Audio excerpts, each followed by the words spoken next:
Chapter 622. Night fell, and it was time for dinner. The citizens of the Ueloan kingdom, who usually liked to squat down on the street and chat with their neighbors, all went back to their houses. The streets seemed deserted, perhaps because they were afraid of the clouds above, or because of the rumors about the daughter of Yama.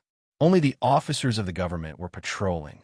The security in Chaoyang City was much tighter than last autumn, but Ninkei believed that it would not be a problem to sneak out with Sang Sang. He had sensed with his psyche power using the big black umbrella and found that there were many more powerhouses in Chaoyang City. What made him even more alarmed was that the imperial court of the Ueloan kingdom had obviously strengthened the search inside Chaoyang City. Soldiers could be seen everywhere on the streets. Could it be that the Buddhism and Taoism sects had confirmed that they were in Chaoyang City? It seemed that they really had to leave this time. But where would they go? If Ninkei was alone, he would have left Chaoyang City long ago. He was confident that he would not be found by the Buddhism and Taoism sects, no matter if he went back to the academy or somewhere else. However, he dared not act rashly with Sang Sang, who was still ill. He had lived in Chaoyang City for more than 100 days, but he did not see any trace of eldest brother. It seemed that eldest brother had never been here, which made him guess that the Buddhism and Taoism sects might have used some method. But he could not search carefully because the most important thing to hide was to cut off any contact with the outside world. Ninkei was worried about Sang Sang, who was left alone in the courtyard, so he quickly finished his investigation. He continued to deepen the map he had just drawn in his mind as he walked to the small courtyard. There was an inconspicuous stream about 100 feet away from the small courtyard. There were some green trees by the stream. He walked to a tree and looked at the direction of the small courtyard. After making sure that Sang Sang was fine, he sat down by the tree and lowered his head tiredly. One autumn in the Lang Temple, one autumn in the wilderness, and then they came to Chaoyang City. For more than 100 days, he had been extremely nervous and anxious. Although he could rest physically, he did not have the chance to relax, not even for a moment. Ever since he left Chong, and when he was a child, he had been struggling on the edge of life and death. Whether in Min Mountain or in the wilderness, he was always in a state of mental tension. But at that time, there was always a chance for him to relax, whether it was drinking or singing by the fire. However, now he and Sang Sang were so lonely. Facing the overwhelming pressure of the whole world, there was no chance for them to vent their stress. Ninkei thought that Sang Sang had sensed his abnormal state of mind, so she tried to make him relax by being cute and bickering. He was also very cooperative, but it still could not improve his current mental state. The string in his mind had been broken to the extreme today and could break at any time. He picked up a stone from the stream bank and held it tightly. Then, he slowly exerted force. After a long time, he released his palm. The stone in his palm had already been crushed into several pieces of gravel. Then he stood up and gave a heavy blow to the green tree. He wanted to learn from a certain article in his memory and use this method to relieve the heavy pressure so that when he returned to the small courtyard, he could face Sang Sang with the calmest expression and the most gentle attitude. There was always a gap between reality and ideal. Ninkei looked at the tree in front of him and his fist that had silently sunk into the hard trunk of the tree. He slightly raised his eyebrows and slightly opened his mouth. It was hard to tell whether he was crying or laughing. When he returned to the small courtyard, he had already calmed down. He groped under the quilt in the dark and hugged Sang Sang's slightly cold body. He leaned his face against the back of her neck and deeply sniffed. He said, "Hurry up and sleep." Sang Sang felt a little wet behind her neck. She turned around and looked into his eyes, but she saw nothing but calmness and warmth in his eyes. She whispered, "You're crying?" Ninkei smiled and said, "Have you ever seen me cry for so many years?" Sang Sang buried her head in his arms and said, "Did mentioning Miss Shan Shan remind you of those things and make you feel more regretful and sad? Is that why you're sad?" This was something they often did these days. But Ninkei was not in the mood, so he just silently held her in his arms and gently stroked her back, conveying the warmth of his palm. Sang Sang was silent for a long time and suddenly said, "Am I very stupid?" Ninkei asked, "Why are you stupid?" Sang Sang raised her head and looked at him. She said, I'm not cute, but I want to pretend to be cute to make you happy. I pretend to be ugly, and sometimes I even pretend to be unreasonable. Ninkei looked at her and said, You're cute. Sang Sang whispered, Why am I cute? Ninkei said, You're the only girl I can love, so you're cute. Sang Sang smiled and said, So mushy, so sour. Ninkei also smiled and said, Pippi taught me this sentence. Sang Sang was still smiling, but tears had wet her cheeks. Ninkei reached out and flicked the tears off her face. He said, I haven't seen you cry since you were 5 years old. Sang Sang said, I cried once a few years ago, the night I left the old brush pen shop. Ninkei said, Don't cry in the future. Sang Sang lowered her head and gently hummed. Ninkei's lips fell on her smooth forehead and then moved down to her lips. Sang Sang slightly opened her eyes and slightly parted her lips. Ninkei hugged her tightly and kissed her quietly and attentively, as if he wanted to completely press her thin body into his. Only in this way could he prevent her from being seen and taken away by others. Sang Sang was 16 years old this year. Although she was thin, she had grown into a young girl and had her own charm. Ninkei put his hands into her clothes and gently stroked them. Sang Sang whispered, Let's have a baby. When you recover. Ninkei looked at her seemingly transparent eyes and said, What if I can't recover? We'll leave Chaoyang City in 2 days. We'll think about it after we find a safe place. But where's the real safe place? The academy? If we can't go back to the academy, then a place without people is the safest place. The clouds in the sky became bigger and thicker. The shadows cast by the clouds had already shrouded most of Chaoyang City. When the sun rose, Chaoyang City welcomed a very short moment of morning light. Then, as the sun rose above the clouds, the city fell into gloomy weather again. Since last night, thousands of soldiers of the Yuan Kingdom, led by the ascetic monks of the Buddhism sect, had searched every street in Chaoyang City under the clouds. This time, the search was carried out very carefully. No one dared to be careless. Every house was knocked on, including water tanks and grain cellars. Only after Li Zheng and the 3 neighbors confirmed that there were no outsiders living in the house would they stick a piece of red paper on the door to indicate that there was no problem. Although Chaoyang City was large under the shadow of the clouds, with so many people searching from house to house and gradually eliminating the suspicion, the 2 people hiding under the clouds would be found at some point. That moment came earlier than everyone had expected. Neither Master Qi Mei of Xiankong Temple nor Luo Kadi and his 18 West Hill Divine Guards had expected it. An ascetic monk from Xiankong Temple was leading a dozen soldiers to search along a stream. Suddenly, a black crow appeared on a withered tree in front of him. The ascetic monk looked at the crow and frowned slightly. He waved his hand, intending to drive it away. However, the black crow did not seem to be afraid of him. Instead, it caught at him several times. After a few caws, the black crow left the branch and flew around the ascetic monk's head 3 times. Then, it flew upstream and landed on another tree about 100 feet away. It caught a few more times. Cultivators in the world were basically believers of Haoyan. Although the disciples of the Buddhism sect worshipped Buddha, they believed in those things in the unseen world. Seeing the strange behavior of the black crow, the ascetic monk's expression became serious. He signaled the dozen soldiers to search where they were and then followed the black crow to the north of the stream.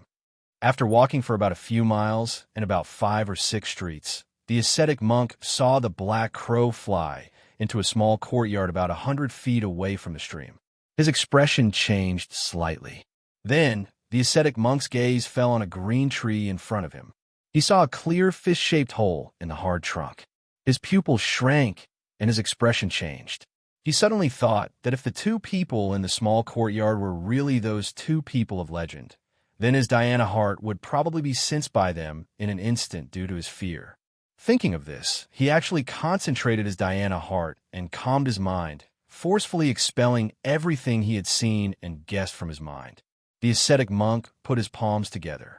He was expressionless and did not think. Like a muddle-headed clay statue, he slowly walked away from the stream. He passed through the narrow alley and followed his instincts in the depths of his consciousness to walk somewhere. He maintained this state and walked through several streets. Whether it was the shouts of his fellow disciples or the strange looks of the soldiers, they could not stop him until he slowly walked into the White Tower Temple. The bell of the White Tower Temple woke the ascetic monk from his unconscious state.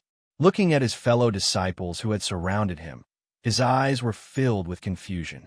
Then, he suddenly woke up and showed endless fear. With a puff, he spat out blood and said weakly, "Found it."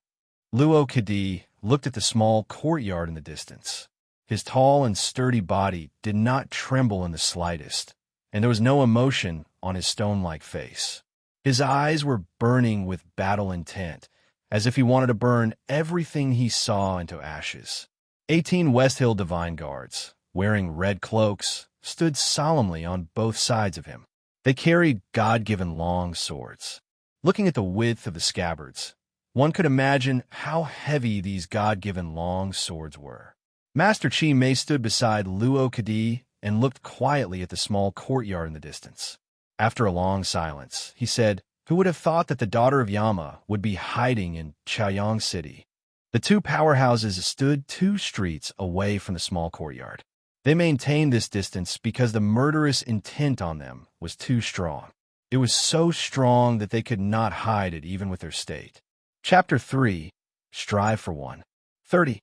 To be continued. If you like this work, please come to Chidian. Come to vote for me. Your support is my greatest motivation. Chapter 6:23. Luo Kadi said expressionlessly, "What's the point of us standing here like this? Are we waiting for Ning Ke to come out or for Ning Ke to leave? If we can only watch, why do we come all the way to the Ueluan Kingdom? If we are here to take action, why don't we take action? Why do we have to wait here?" Master Chi Mei said calmly, "Buddha is merciful, but there are also times when Vajra is angry. Since we are here, we are not here to watch them leave, but to watch the daughter of Yama die. As for waiting, the entire human world has been waiting for more than a year. What's the point of waiting a little longer?" Luo Kadi said, "Waiting for who?" Chi Mei said, "Waiting for the chief preaching monk to enter the city. According to the distance, it should be soon." Luo Kadi's expression froze. He thought to himself, "Yesterday you said that the chief preaching monk would not take action. Why did you say that the chief preaching monk was entering the city now?" He could not help but say in a cold voice, "Ning Ke can't leave Chuyang City with just us." Chi Mei looked up at Luo Kadi's eyes and said with a smile, "Have you noticed that since we knew that Ning Ke was hiding in this small courtyard in the White Tower Temple, we have been talking more?" Luo Kadi raised his eyebrows slightly and said in a low voice, "So what?" Chi Mei sighed and said, "This shows that we are all a little nervous now." Luo Kadi said, "You are the chief monk of the Hall of Respect of Xiankong Temple, and I am the commander of the Divine Guards of the West Hill Divine Palace. We are both above Ning Ke in terms of strength and state. Moreover, the Hierarch Lord and the chief preaching monk chose us to kill the daughter of Yama. You and I both understand the reason. Even if Ning Ke is the core disciple of the headmaster of Academy, how can he escape? The more you explain, the more nervous you are. I am willing to admit it, because it is not shameful. According to the time in the human world, Ning Ke has only been in the knowing destiny state for less than half a year. Logically, he can't beat us. But you should also know that from the time he defeated Prince Longqing and entered the second floor of the academy to the many things that happened later, it is hard to find any reason from this young man." Master Chi Mei said indifferently, "The most important thing is that although the daughter of Yama has not recovered from her serious illness and her body is weak, at the last moment, how can you be sure that she can't shine as brightly as she did at the Snow Lake in Chang'an?" Luo Kadi was silent. He felt that his emotions were slightly agitated. He took a deep breath. This breath was extremely domineering. His chest was like a mountain rising from the plains, swelling up. At this moment, his expression suddenly changed. The small courtyard in the distance was still quiet. He did not see anyone, nor did he see any movement, but he felt an extremely strong sense of danger. Luo Kadi let out a shrill howl and stomped his right foot heavily on the ground. His stomp caused the ground to shatter into pieces. Borrowing the huge recoil force, he fell backwards without any hesitation. At this moment, he let out a shrill howl, not only to warn the people around him, but also because he was taking a deep breath at this moment. His chest and abdomen were filled with countless air. If he did not release these air in the shortest time possible, then he would not be able to obtain the fastest speed. Once he was attacked, it was very likely that he would lose his chi and be seriously injured. At the same time, when Luo Kadi's howl sounded, an extremely round small hole suddenly appeared on the wooden door of the small courtyard in the distance. The hole was no more than 3 fingers wide, and no splinters of wood could be seen. It appeared silently and strangely. The dark and sharp iron arrow ignored time, traversing a distance of dozens of feet and arriving in front of Luo Kadi. Ning Ke had aimed at the moment when Luo Kadi took a deep breath to shoot the arrow. How could he let him dodge it? The dark iron arrow shot Luo Kadi's left shoulder. It was obviously just an arrow, but the effect it produced was like a big hammer falling from the sky and smashing on a majestic mountain peak, making a thunderous sound. An extremely powerful talisman suddenly appeared on the armor under Luo Kadi's cloak. The surface of the armor flashed with extremely thin golden lines, trying to block the iron arrow outside of the armor. The armor he was wearing was a divine talisman armor jointly made by the divine talisman masters of the West Hill Divine Palace and the Ministry of Works of the South Jin Kingdom. Even in the entire West Hill Divine Palace, there were only 3 armors of this level, and they were only slightly weaker than the armor that Xia Ho wore. If not for the Hierarch Lord's trust in him, he would not have been qualified to wear it. The reason why Luo Kadi looked down on Ning Ke was because he believed that Ning Ke's most powerful weapon, the primordial 13 arrows, could not pose any threat to him. However, before the strange thin round arrow hole appeared on the door of the small courtyard, when he had just sensed the strong sense of danger, he knew that he was wrong. At the Lake of Winter, Ning Ke was only in the upper state of see-through. At that time, the iron arrow in his hand could already make Xia Ho embarrassed. Later, in front of the Red Lotus Temple, he shot Long Qing until he exploded his natal energy. Now that he had entered the knowing destiny state, his iron arrow could even make people like Qin Yin and Yi Su feel a little afraid, not to mention Luo Kadi. The iron arrow stabbed into the armor fiercely. The tail of the arrow trembled at a high speed, and the sharp arrowhead kept spinning, tearing a hole in the divine talisman armor that was glowing with golden light. Then it continued to smash Luo Kadi's protective, genuine chi, and suddenly penetrated deep. Luo Kadi fell heavily on the ground, like a mountain collapsing, and countless smoke and dust splashed. There was a horrifying big hole in his armor. The inside of the hole was a mess of flesh and blood, and even the bones could be seen. Countless amounts of blood spurted out of the hole like a waterfall. As the commander of the West Hill Divine Palace, he had gone through countless battles over the past decades and had incomparably rich combat experience. That was why he could sense the danger in advance before Ning Ke shot the arrow. He forced out his chi like a collapsing jade mountain and did not let the terrible iron arrow hit his heart. Even so, this arrogant bigwig of the West Hill Divine Palace was still seriously injured. If he was not the most powerful martial cultivator, and if he was not wearing the divine talisman armor given to him by the Hierarch Lord, even if it was only his left shoulder that was hit by the arrow, his left arm would probably be broken, and he would no longer be able to fight today. Luo Kadi lay on the ground. His tall and sturdy body was surrounded by rocks and soil that had been smashed into the air. Looking at him, he looked like a toppled mountain peak. Blood gushed out from his left shoulder like a turbulent waterfall and stream in the mountain peak. He looked at the thick layer of dark clouds in the sky, and his face became extremely pale. His eyes revealed an extremely violent desire to fight and anger. He slammed his right hand on the ground, and with a roar, he bounced up and rushed towards the small courtyard in the distance. The power of the primordial 13 arrows was beyond his imagination, but after all, it did not kill him.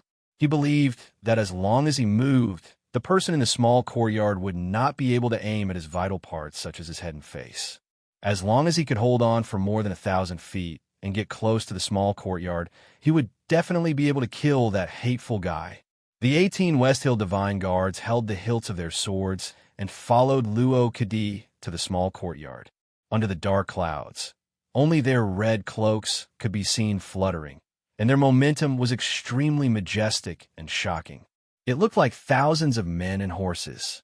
Luo Kadi, who was smashing towards the small courtyard like a mountain, and the 18 West Hill Divine Guards who followed closely behind him did not encounter the terrifying iron arrow sniping that they had imagined. This was because there was someone in the field who had a much faster reaction and speed than them. Just as Luo Kadi's roar came out of his lips, in a moment a strange arrow hole appeared on the wooden door of the small courtyard. Master Chi Mei moved. The straw sandals on his feet suddenly burst into countless pieces of dust. His body dragged a residual shadow, and in a few breaths, he swept to the door of the small courtyard. His body movement was as fast as the wind in the wilderness, which was extremely shocking. At that moment, when Chimay heard Luo Kadi's roar, he could not confirm that the target of the first iron arrow was Luo Kadi. However, he still did not avoid it. Instead, he swept to the small courtyard at the fastest speed. This was indeed an extremely risky gamble. But as long as he got closer to the small courtyard and shortened the distance between them, he could make the opponent's most powerful primordial 13 arrows lose most of its power. In order to kill the daughter of Yama, Chi Mei did not hesitate to fall into the netherworld. Faced with such a good opportunity, how would he be afraid to gamble? Chi Mei swept to the door of the small courtyard. His bare feet stepped heavily on the stone steps in front of the door, causing cracks to appear. His body stopped abruptly, and then, without stopping, he flicked his monk's sleeves and hit the door of the courtyard.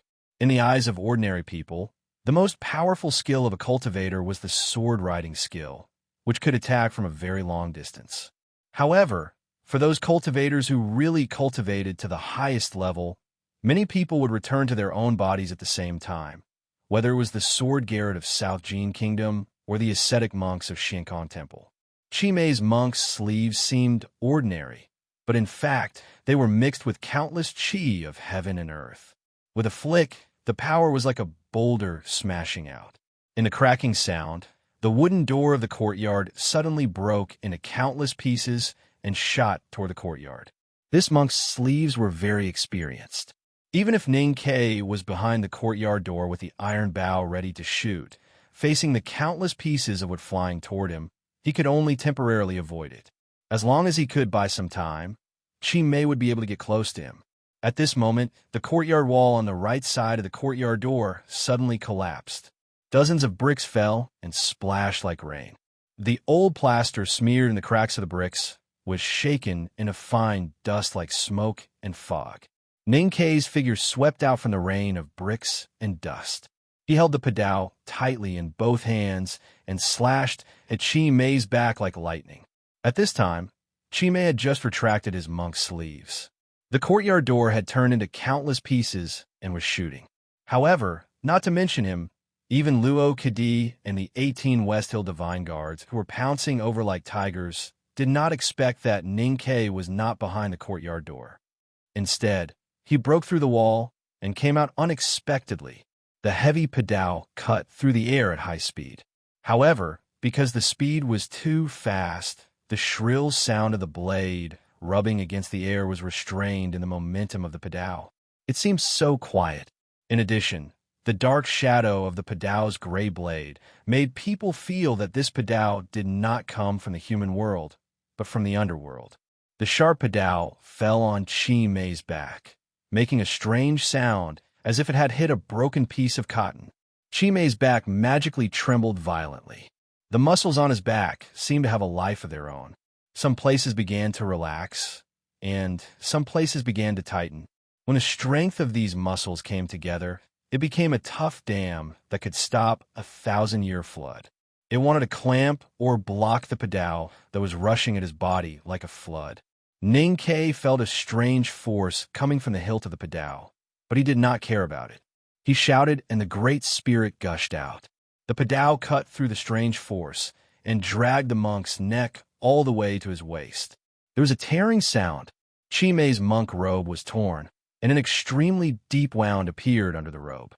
Blood was like a flood that overflowed the dam, overflowing from the horrible wound. 2012112304110 minor repair. To be continued. If you like this work, you are welcome to cast a recommendation vote or monthly vote. Your support is my biggest motivation. Chapter 624. The blade was dragged on Master Chi Mei's back. In a very short period of time, there were many slight sounds of the blade rubbing against the bones. One could imagine what kind of pain Chi Mei was suffering. However, there was no change in the expression on his face. He was extremely calm, as if the Padao in Ning Kei's hand was not cutting his own body, but the bark of a tree by the stream. At the moment when Ning Kei's Padao was about to reach its end, he turned around and let the blood splatter in the air. He stretched out his hands and slapped towards Ning Kei's face. Ning Kei did not know who this middle-aged monk was. That was why his first iron arrow was shot at Luo Kadi, whom he knew and was wary of.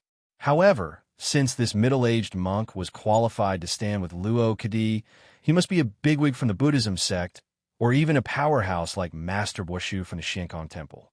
That was why he did not hold back. Even when the Padao slashed the other party's back, he did not let his guard down. He keenly noticed that although the Padao in his hand had left a terrible wound on the monk's back, the Padao's power had been largely neutralized by the monk's strange, trembling defense. The blade had only cut through the skin and flesh, but had not been able to cut through the other party's bones, much less injure the other party's internal organs. Since that was the case, the middle-aged monk's counterattack was naturally within his expectations. When the two pairs of slightly thin and branch-like palms attacked his face, he had already reacted. The Padao in his hand rose from a low altitude and slashed horizontally from the left.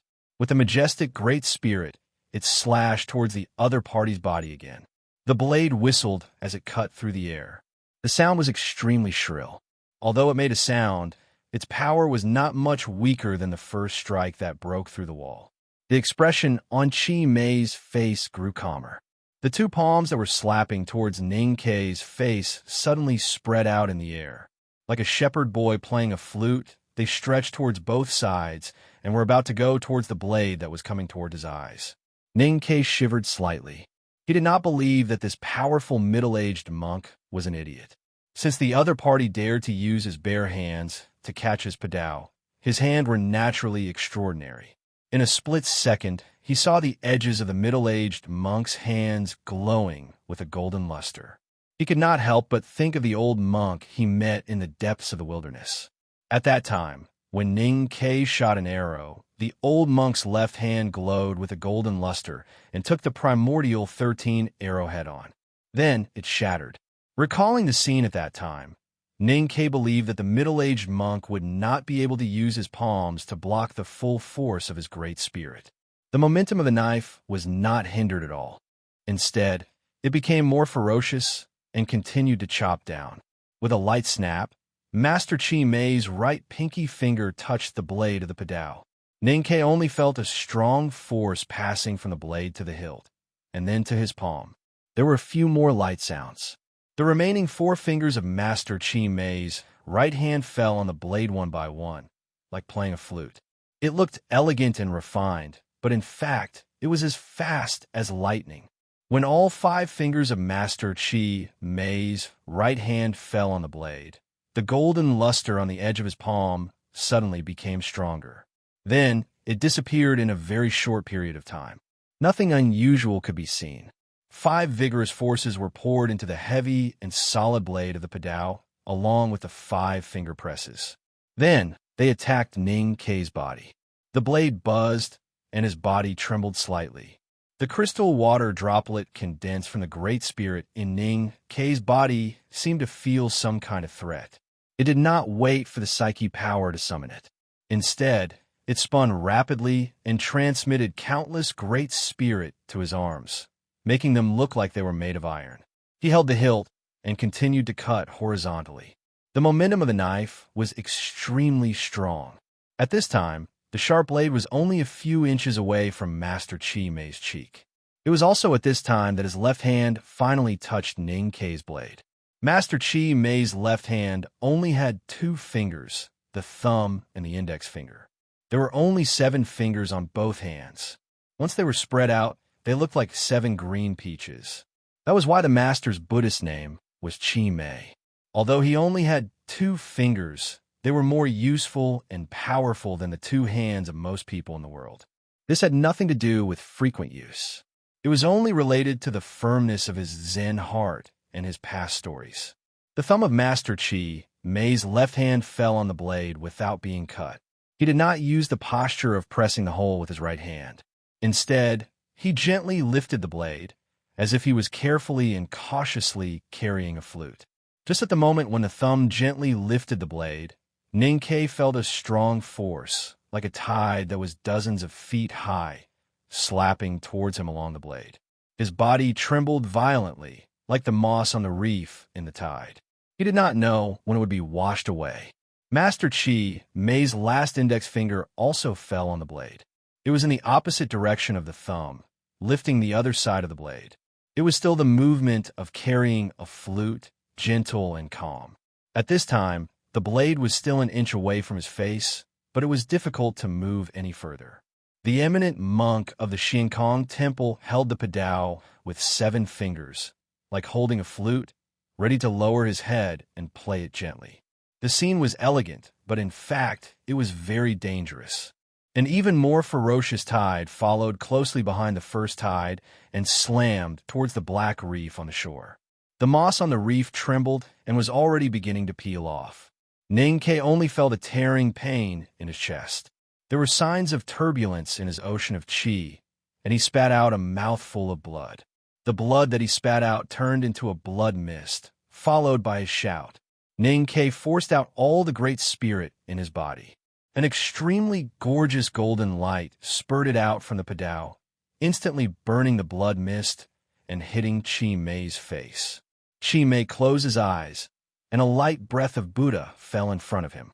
The Haotian divine light that spurted out from the padao in Ning Kei's hand purified the breath of Buddha in a very short period of time. Chi Mei took a step back, but his hands were still holding the padao gently and refused to let go. So, he was no longer holding the flute and wanted to blow it. Instead, he was like a naughty shepherd boy who wanted to snatch the flute from his companion. Of course, Ning Kei would not let this powerful monk snatch his padao away. The little finger of his left hand quietly flicked out. He cast the fastest fire talisman, and it burned between the 2 of them. It usually took a while for a talisman master to cast a talisman, unless it was the infinitive talisman. Chi Mei did not expect that Ning Kei cast this fire talisman at such an amazing speed. He had to let go of his fingers and take another step back.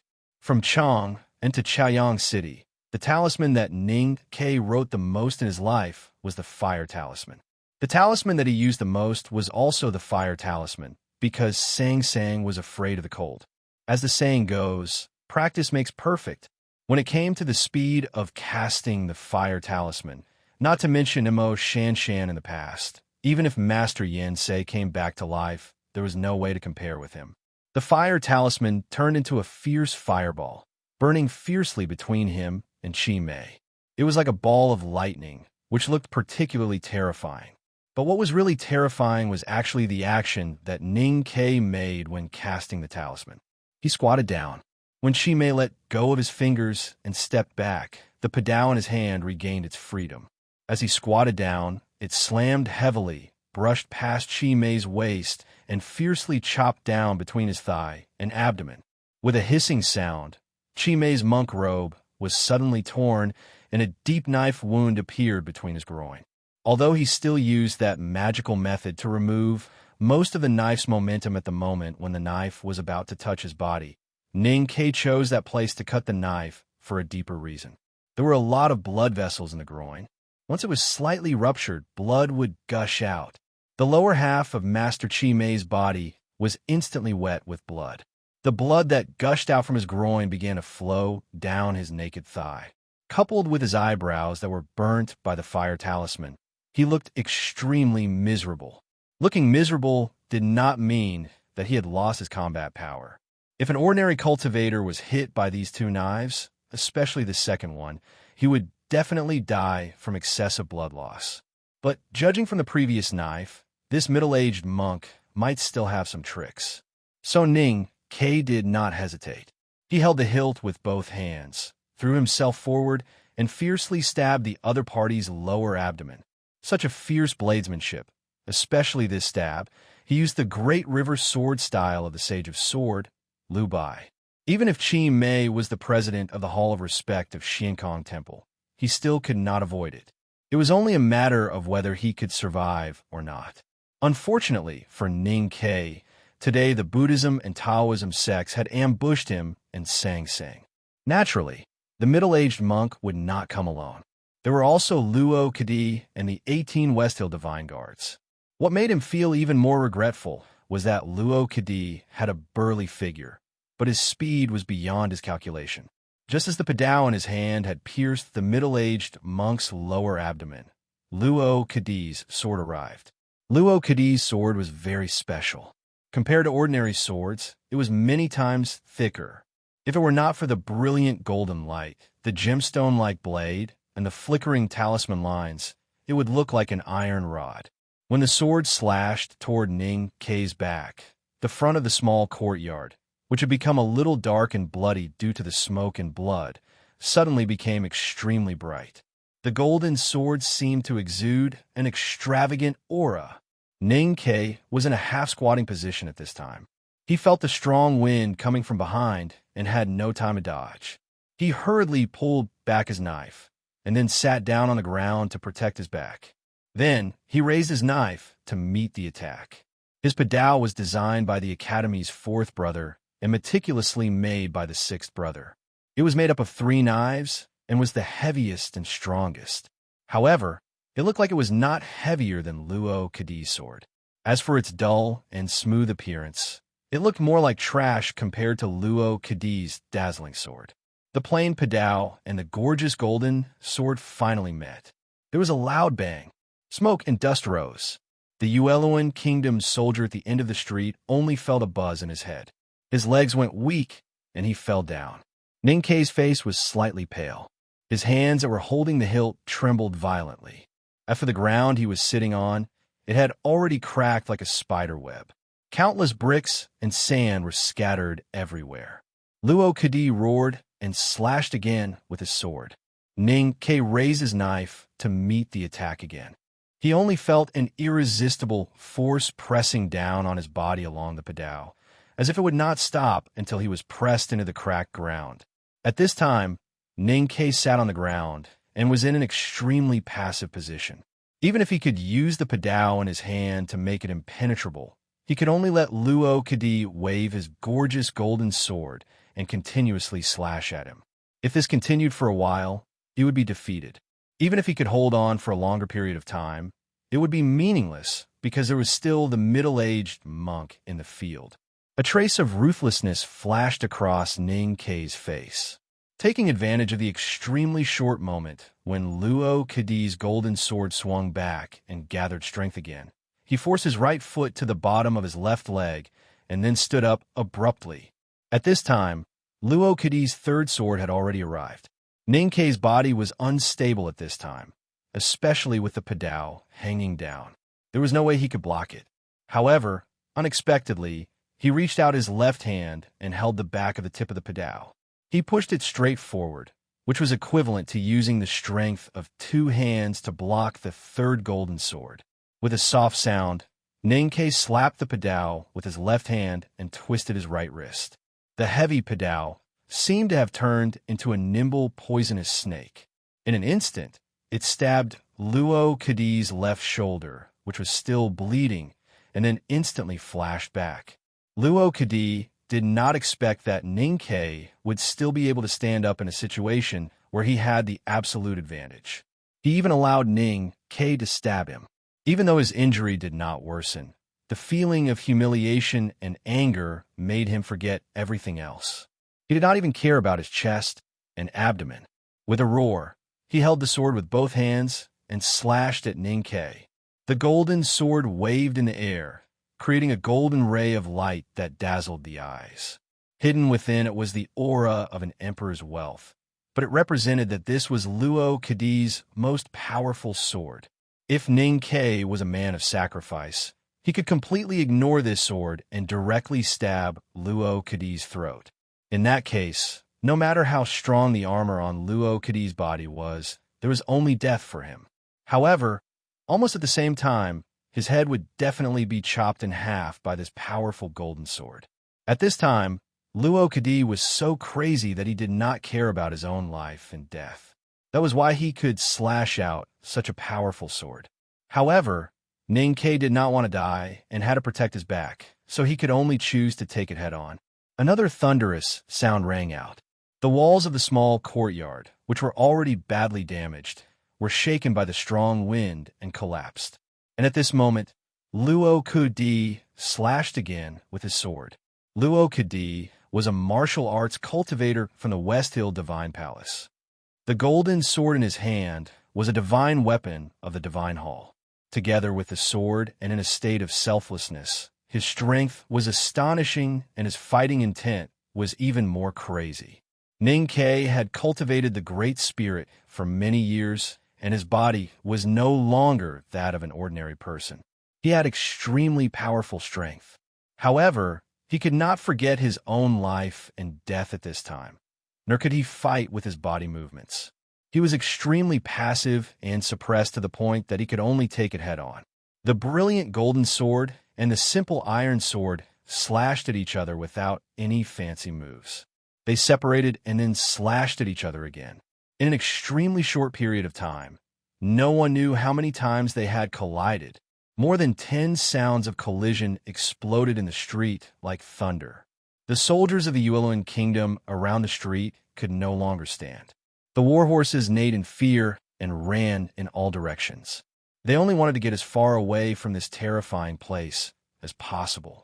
This battle didn't look like a battle between cultivators at all.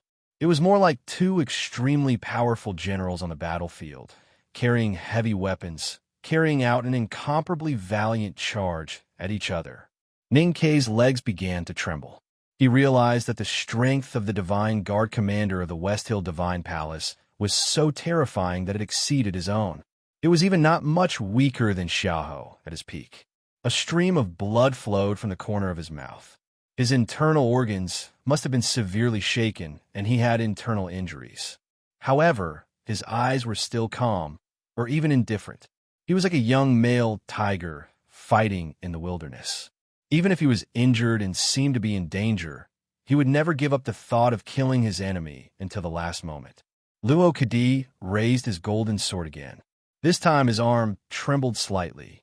Although Ninkei was on the verge of collapsing under the pressure of his golden swords, he did not feel good either.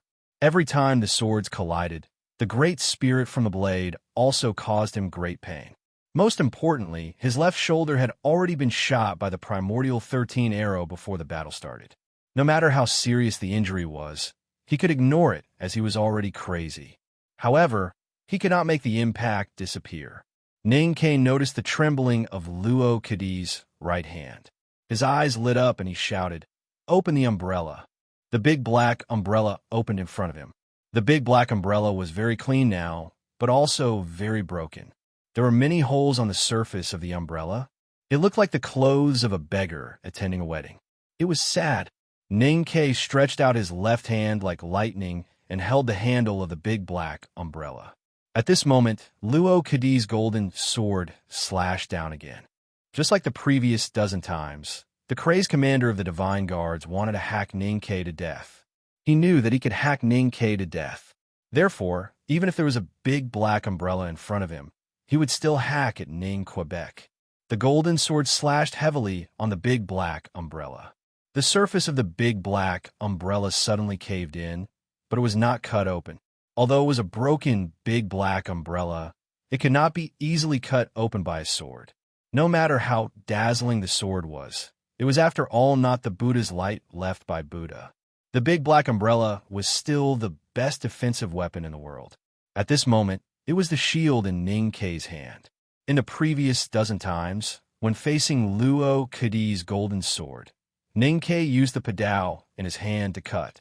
Only in this way could he compete with his opponent in strength. But now, the golden sword was blocked by the big black umbrella. Therefore, this time, Ning Kei did not slash out but stabbed out. The dull and unadorned padao pierced through the hole in the big black umbrella and stabbed towards the opposite side. With a soft sound, the blade pierced through Luo Kadi's throat. This seemingly casual slash broke through several layers of protective genuine chi and went straight for the vital part. Luo Kadi abandoned his sword and covered his bleeding throat. Like a madman, he frantically retreated in a daze. He screamed as he retreated, but his throat bone was broken at this time, so the sound of his screams was particularly strange and unpleasant. It was like the screams of the beasts in the wilderness who died because of pride. 2012112304113 minor repairs. To be continued. If you like this work, please come to Chidian. Come to vote for me. Your support is my greatest motivation. Chapter 625. The wooden door of the small courtyard was shattered, the wall was broken, and smoke rose. The knife cut through the monk's robes and clashed with the sword many times. It seemed like a long time had passed, but in fact, it was very short. Luo Kadi covered his bleeding throat and retreated desperately. The 18 West Hill Divine Guards had just rushed to the broken wall. They shouted angrily and raised their knives to attack Ning Quebec. The West Hill Divine Guards were the personal guards of the hierarch. They were much stronger than the ordinary cavalrymen of Divine Hall. If they were in the ordinary cultivation sects, they would be absolute masters. The knives in their hands were long and straight, and their bodies were engraved with complicated talisman lines. Every time they swung their knives, they could trigger the vibration of talisman and increase their strength. They were also known as the God-given long knives. 18 God-bestowed long swords fell on Ning Kei from all directions like a storm. Although the big black umbrella that Ning Kei held could block these swords, it could not cover the direction of the swords. Fortunately, he had a padao in his hand besides the big black umbrella. He pulled the padao back from a hole in the umbrella, held the umbrella in one hand and the knife in the other, and waved at the storm of knives. Pa pa pa pa. The black umbrella padao and the 18 God-bestowed long swords clashed continuously in the air, producing either crisp or dull sounds. Following that, numerous sounds rang out in the field.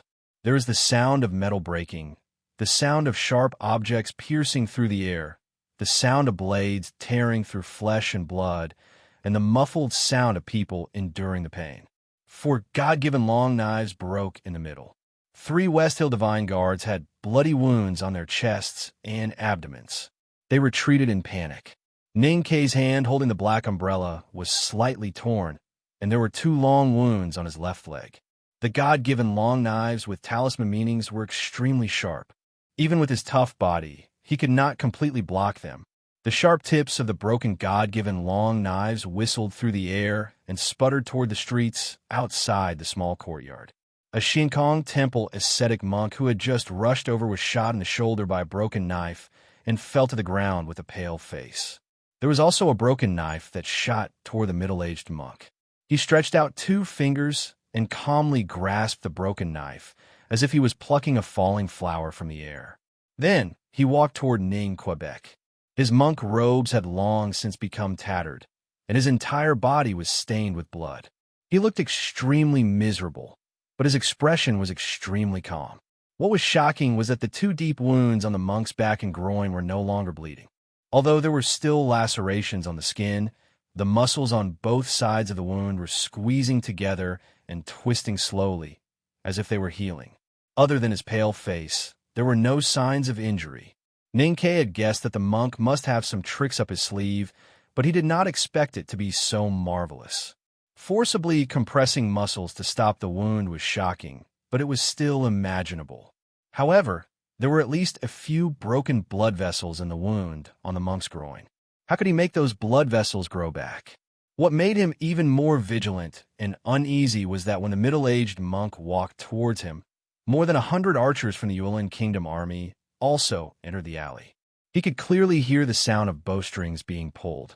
Ning Kei's pupils shrank slightly. Since he cultivated the Great Spirit, he was not afraid of ordinary arrows at all, not to mention that he was holding the big black umbrella in his hand. However, he was worried about his back. More than a dozen West Hill Divine Guards regrouped and followed the middle-aged monk to walk toward him. The archers around the alley also gradually entered their respective shooting positions. The atmosphere suddenly became extremely tense. Ning Kei took 3 steps back and stood in front of the remaining half of the broken wall. After breaking through the wall, he had been fighting at high speed. In the eyes of the people, he, who was wearing the black uniform of the academy, was just a black figure. It was only when he stood in front of the broken wall, in absolute stillness, that the people could clearly see his current situation. He was carrying a thin and weak little girl on his back. His waist and the little girl's thighs were tightly tied with ropes. No matter how they ran, the two of them would not be separated. Moreover, this kind of absolute tightness guaranteed that it would not affect his reaction and speed in battle. Master Chi Mei, the West Hill Divine Guards, the ascetic monks in the distance, and the archers of the Yuan Kingdom looked at this scene and immediately guessed the real identity of the thin little girl. They could not help but have very complicated feelings. Some people sighed with emotion, some people were extremely frightened, and some people were shocked speechless. Ning Kei held the big black umbrella in his left hand and the padao in his right. He looked at the middle-aged monk and the West Hill Divine Guards in front of him calmly and silently. Sang Sang carried a black iron bow on her back and had a bag tied to her waist. She leaned on his shoulder and looked very calm. Although they were heavily surrounded, there was no extra emotion on their faces. It was quiet in the field. Ning Kei and Sang Sang's calmness represented strength and terror.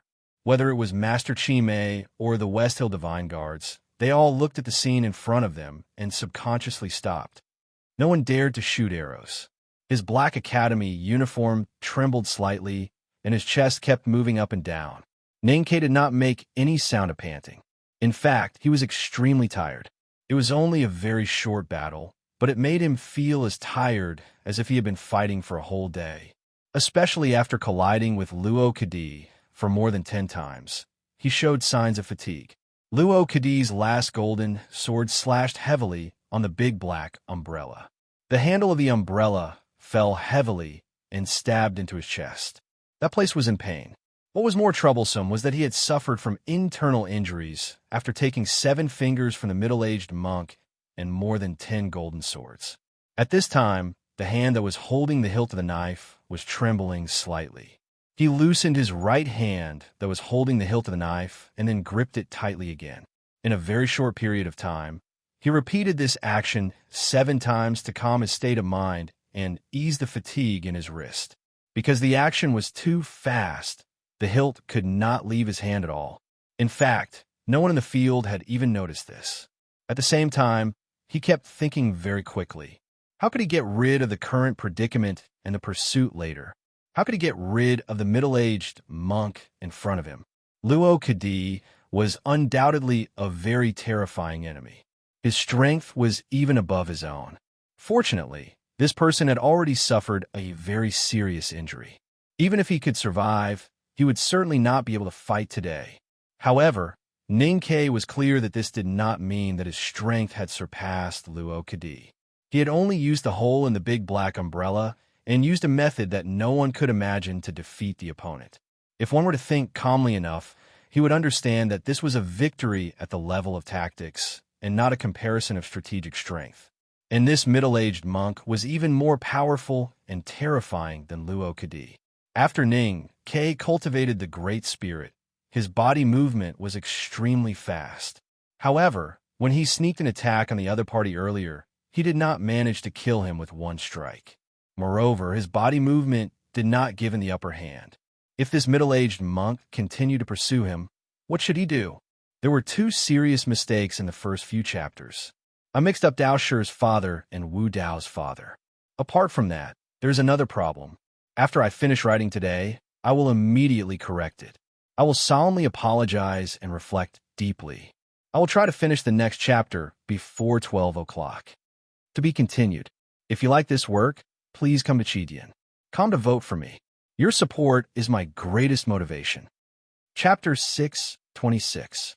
Ning Ke was vigilant and uneasy, but he did not know that Chi Mei was looking at him in front of the broken wall with even more complicated emotions.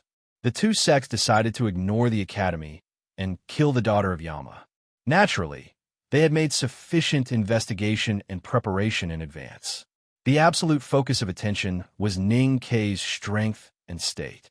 In the end, they came to a shocking and speechless conclusion. In the battle of the same state, this person was invincible. There had always been a legend in the cultivation world that a talisman master could basically crush cultivators of the same state, especially when the state was higher and higher. However, the two sects did not think that Ning Ke was invincible in the battle of the same state. After all, a legend was a legend, and talisman masters were not good at fighting. But Ning Ke was very good at fighting and had countless powerful fighting methods. In the battle of the same state, if he kept a distance, the primordial 13 arrows was the most terrifying weapon in the world. It had a longer killing range than all flying swords. Unless he was facing a peerless powerhouse like the Sage of Sword, Liu Bai, he could be invincible. If a cultivator chose to fight with Ning Ke in close combat, he had already been possessed by the devil due to his cultivation of the Great Spirit. His body was extremely tough and powerful. Sang Sing was best at close combat. If he wanted to fight with Ning Ke by controlling the chi of heaven and earth, he was already a divine talisman master and could seal all changes around him. If he wanted to fight with Ning Ke in psyche power, it was even more meaningless. Master Dao Shi died in Chong, and City and Qin Yin returned without success in the Lang Temple. And if he wanted to fight with Ning Ke in terms of willpower or skills, who dare to say that they were more powerful and unpredictable than Yi Hongyu? These were things that Ning Ke had proven in the past battles. Even Sheng Ziqing of the knowing destiny state of the sword Garrett and Master Bushu of the Xiankong Temple were defeated by him. Although Mo Shanshan, the calligraphy addict, had helped him at that time. So they could not choose people to fight with Ning Ke based on their state. The two sects finally decided to let Yi Hongyu, Luo Kadi, and Master Chi Mei of the Divine Priest of Judgment to lead the operation to kill the daughter of Yama. This was based on the previous analysis. Not to mention Yi Hongyu, who was used to being alone and had now gone to the swamp in the wilderness. Master Chi Mei and Luo Kadi were the best candidates to fight with Ning Quebec. Luo Kadi was a strong cultivator of martial arts, and Master Chi Mei was the eminent monk with the strongest close combat ability in Xiankong Temple. Although Ning Ke's close combat ability was also very strong, he had only cultivated the Great Spirit for a short period of time. No matter how one looked at it, it was impossible for him to surpass these two bigwigs in this aspect. Master Chi may have been chasing Ning Ke and Sang Sang from the depths of the wilderness to Chaoyang City. Before meeting them today, he had been silent and calm, because he also thought so. As long as they met, the story would end. However, he did not expect that just after he found Ning Ke and the daughter of Yama, Luo Kadi would be seriously injured before the daughter of Yama could even attack. If it were any other cultivator, they would naturally feel anxious and even have the thought of retreating in such a situation. However, Chi Mei was still calm because he believed that he could definitely make Ning Ke stay, or at least hold him back until the horse carriage entered Chaoyang City. Mr. 13 Saber is so fast. Chi Mei glanced at the wound below his lower abdomen that was gradually healing but still looked terrible. Then he raised his head and looked at Ning Ke, who was in front of the broken wall. He said, "But you can't kill me." Ning Ke's right hand that was holding the hilt slightly tightened. He looked at the middle-aged monk and said, "As long as you are a human, you can definitely be killed. The only difference is how many times you need to cut. I just want to know who you are." "I am a poor monk, Chi Mei." "So you are a senior monk of the 7th generation in Xiankong Temple. It seems that you are Qi Yin's younger brother." Master Chi Mei looked at Sang Sang, who was behind Ning Ke, and said, "Mr. 13, Do you really not pity the people in the world and insist on protecting the daughter of Yama? Even the headmaster of academy may not agree with you. Ninkei said, the headmaster did not say that what I am doing is wrong. Master Chi Mei said, but the headmaster of academy did not say that what you are doing is right. The rules of the academy do not explicitly prohibit it, so you can do it. After a short pause, Ning Kei continued, and even if the headmaster says that I am wrong, it will not affect my choice. Chi Mei sighed and said, you are indeed an extraordinary person with a firm mind. However, it is a pity that neither I nor the people in Chuyang City will allow you to leave with the daughter of Yama. Ning Kei looked at a tree in the distance. Luo Kadi was leaning against the tree, covered in blood. His right hand was tightly clutching his throat. There were some people around him who seemed to be treating him. Originally, the two of you did have the ability to keep me here. However, it is a pity that Luo Kadi has been disabled. Now you cannot keep me here alone. Master Chi Mei said calmly. If that is the case, why are you still here, Mr. 13? Ning Kei withdrew his gaze from the tree and looked at the powerful middle-aged monk in front of him. He said calmly and naturally, I am thinking whether I should leave like this or kill you first. Master Chi Mei put his palms together and said expressionlessly, I've said that you cannot kill me. Ning Kei said, I have also said that as long as you are a human, you can be killed. It just depends on how many cuts are needed. Master Chi Mei put down his right hand and looked at his left hand, which only had 2 fingers left. He said indifferently, when I was young, I once asked myself the same question. How many cuts do I need to cut myself into countless pieces and then burn them for peace? I first cut my little finger, then my ring finger, and then my middle finger. However, when it came to this index finger, I found that no matter how many cuts I made, I could not cut it off. He looked up at Ning Kei and asked with a smile, how many cuts do you need? Ning Kei had seen Shi Nian's Dharmakaya of the Akalanatha in the Lang Temple. He had also seen the old monk's left palm glowing with a golden light before he died in the wilderness. He understood the power of the Buddhism sect's secret method. After a moment of silence, he said, I once killed an old monk not far from the Bodhi tree. The one who died in your hands was the preaching monk. Master Chi Mei said, the monk spent most of his life seeking wisdom in the vast Buddhist scriptures. He could not bear to waste his time and energy on external dharma, so his body only became a golden Buddha. It sounds very powerful. Ning Kei looked at Chi Mei's palm and thought of the golden light that flashed on the monk's palm. He asked, is there anything stronger than a golden Buddha? Master Chi Mei said, there are thousands of Buddhism dharma, but it is the same. The cultivation is to enter Buddhism through meditation and become a Buddha through the body. Both the body and mind are indestructible, and I have cultivated to become a Buddha through the body. You are indeed a Buddhist sublime being. You can even tell the enemy honestly. It is really admirable. Ning Kei did not look touched at all. He showed a slightly sarcastic smile and said, and the enlightenment of a broken finger is indeed an excellent story. You should have told it longer and more details. Master Chi Mei was slightly shocked. He guessed that Ning Kei might have seen through his intentions. Since you found out that you might not be able to keep me here, you have been delaying time. It seems that there is a big shot who is more terrible than you who has become a Buddha through the body coming to Chuyang City soon.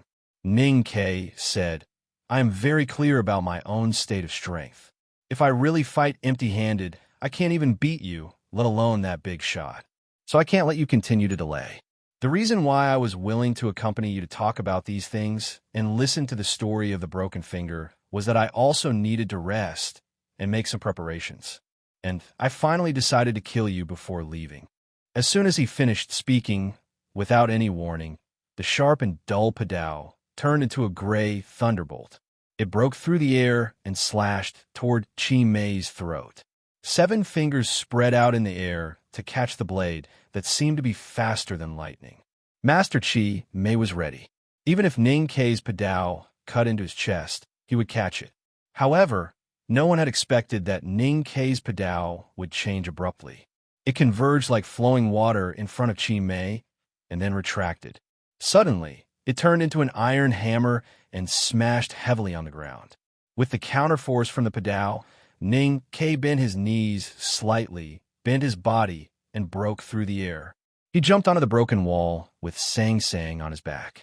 He tiptoed on half of the broken bricks and swept toward the houses. At the beginning of the confrontation on the broken wall, Chi Mei's plan was to delay time, while Ning Ke's plan was to escape. He had never thought of killing this high monk of Xiankong Temple, regardless of whether he could do it or not. Even if he could, he would have to pay a very heavy price. How could he escape with Sang Sang at that time? Whether it was the conversation or the momentum, he was creating a kind of momentum and atmosphere of mutual destruction. But those were all fake. They were all preparations for the last moment of escape. Looking at the figure that swept over the broken wall, Chi Mei shouted and stretched his right arm forward. His body seemed to suddenly grow longer, and so did his arm. He slapped heavily toward Ning Ke's back. Sang Sang was carried on Ning Ke's back, and the direction of the palm was her body. When Chi Mei's palm fell, there was a trace of shame on his face. Although she was the daughter of Yama, she looked like a thin and sick little girl. It was not a glorious act to threaten Ning Ke with her, and it was not in line with the reputation of a high monk of Xiankong Temple. But other than that, he could not think of any other way to make Ning Ke stay. Ning Ke did not shout that the bald donkey was shameless and hypocritical, because he did not have time to shout those words. And those words were indeed meaningless. The person that the Buddhism and Taoism sects wanted to kill was Sang Sang. He was not forced to turn around and use his padao to protect Sang Sang as Chi Mei had expected. Thus, he was besieged by Chi Mei and more than a dozen West Hill Divine Guards who had already jumped into the air, because he had already made preparations. In the previous conversation, Ning Ke told the truth at the end. He used the interval of the battle to make preparations under the broken wall. He believed that those preparations could help him and Sang Sang escape. The big black umbrella appeared in Song Song's hands, and she unfolded it to cover her back. There was a fu paper in the brick crack of the broken wall, and it quietly turned into a wisp of green smoke. Master Chi Mei struck with his palm, and the chi of heaven and earth around the small courtyard suddenly condensed. It fell with the palm, and its power was as heavy as a mountain. However, when it was still some distance away from the black umbrella, the chi of heaven and earth instantly collapsed. Countless extremely thin, invisible lines appeared in front of the broken wall. Those lines were extremely sharp, as if they could cut everything in the world. It was the Jing Fu that Ning Ke had inherited from his master, Yin Sei. A West Hill Divine Guard leaped into the air and chopped at Song Song's leg that was exposed outside the umbrella from the side. The God-given knife in his hand suddenly made a series of cracking sounds. The shimmering talisman lines on the surface of the knife seemed to have encountered something terrible, and they dimmed in fear. The knife was suddenly broken into 3 pieces.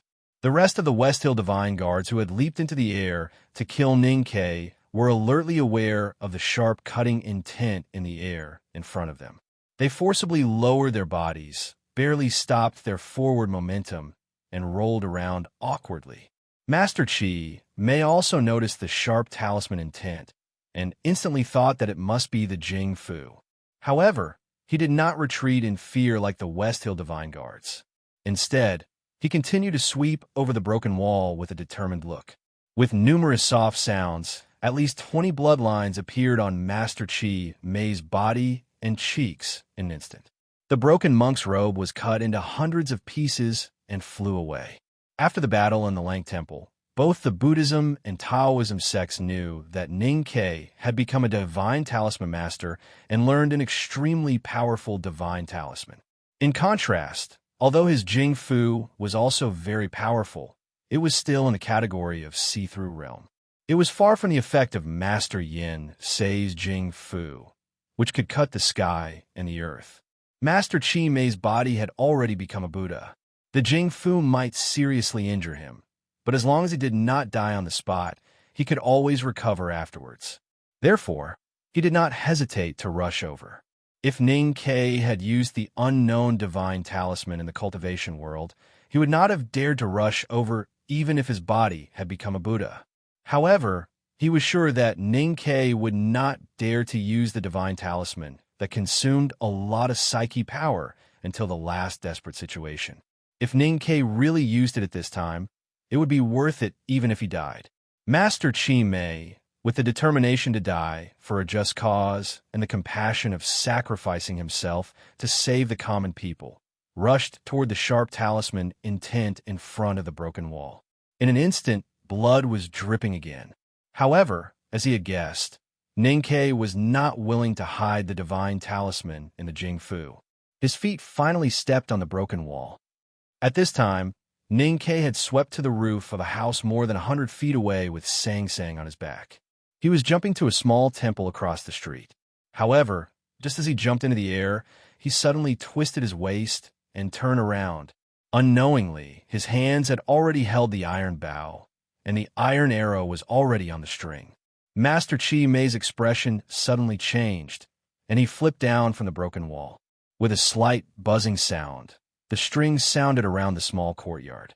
The iron arrow, which could kill gods and destroy Buddha, had already reached the broken wall before the string sounded and passed by Master Chi Mei's ear. Master Chi Mei's earlobe was broken into bright red flesh powder and scattered in the air. The iron arrow did not stop. It blasted 2 horrible arrow holes in the chests and abdomens of the 2 West Hill Divine Guards, and then deeply shot into the ground, leaving only a dark arrow hole. The 2 West Hill Divine Guards did not make any sound and fell to the ground dead. Master Chi Mei looked at the figure that quickly passed through the eaves in the distance, and knew that he could no longer catch up with him.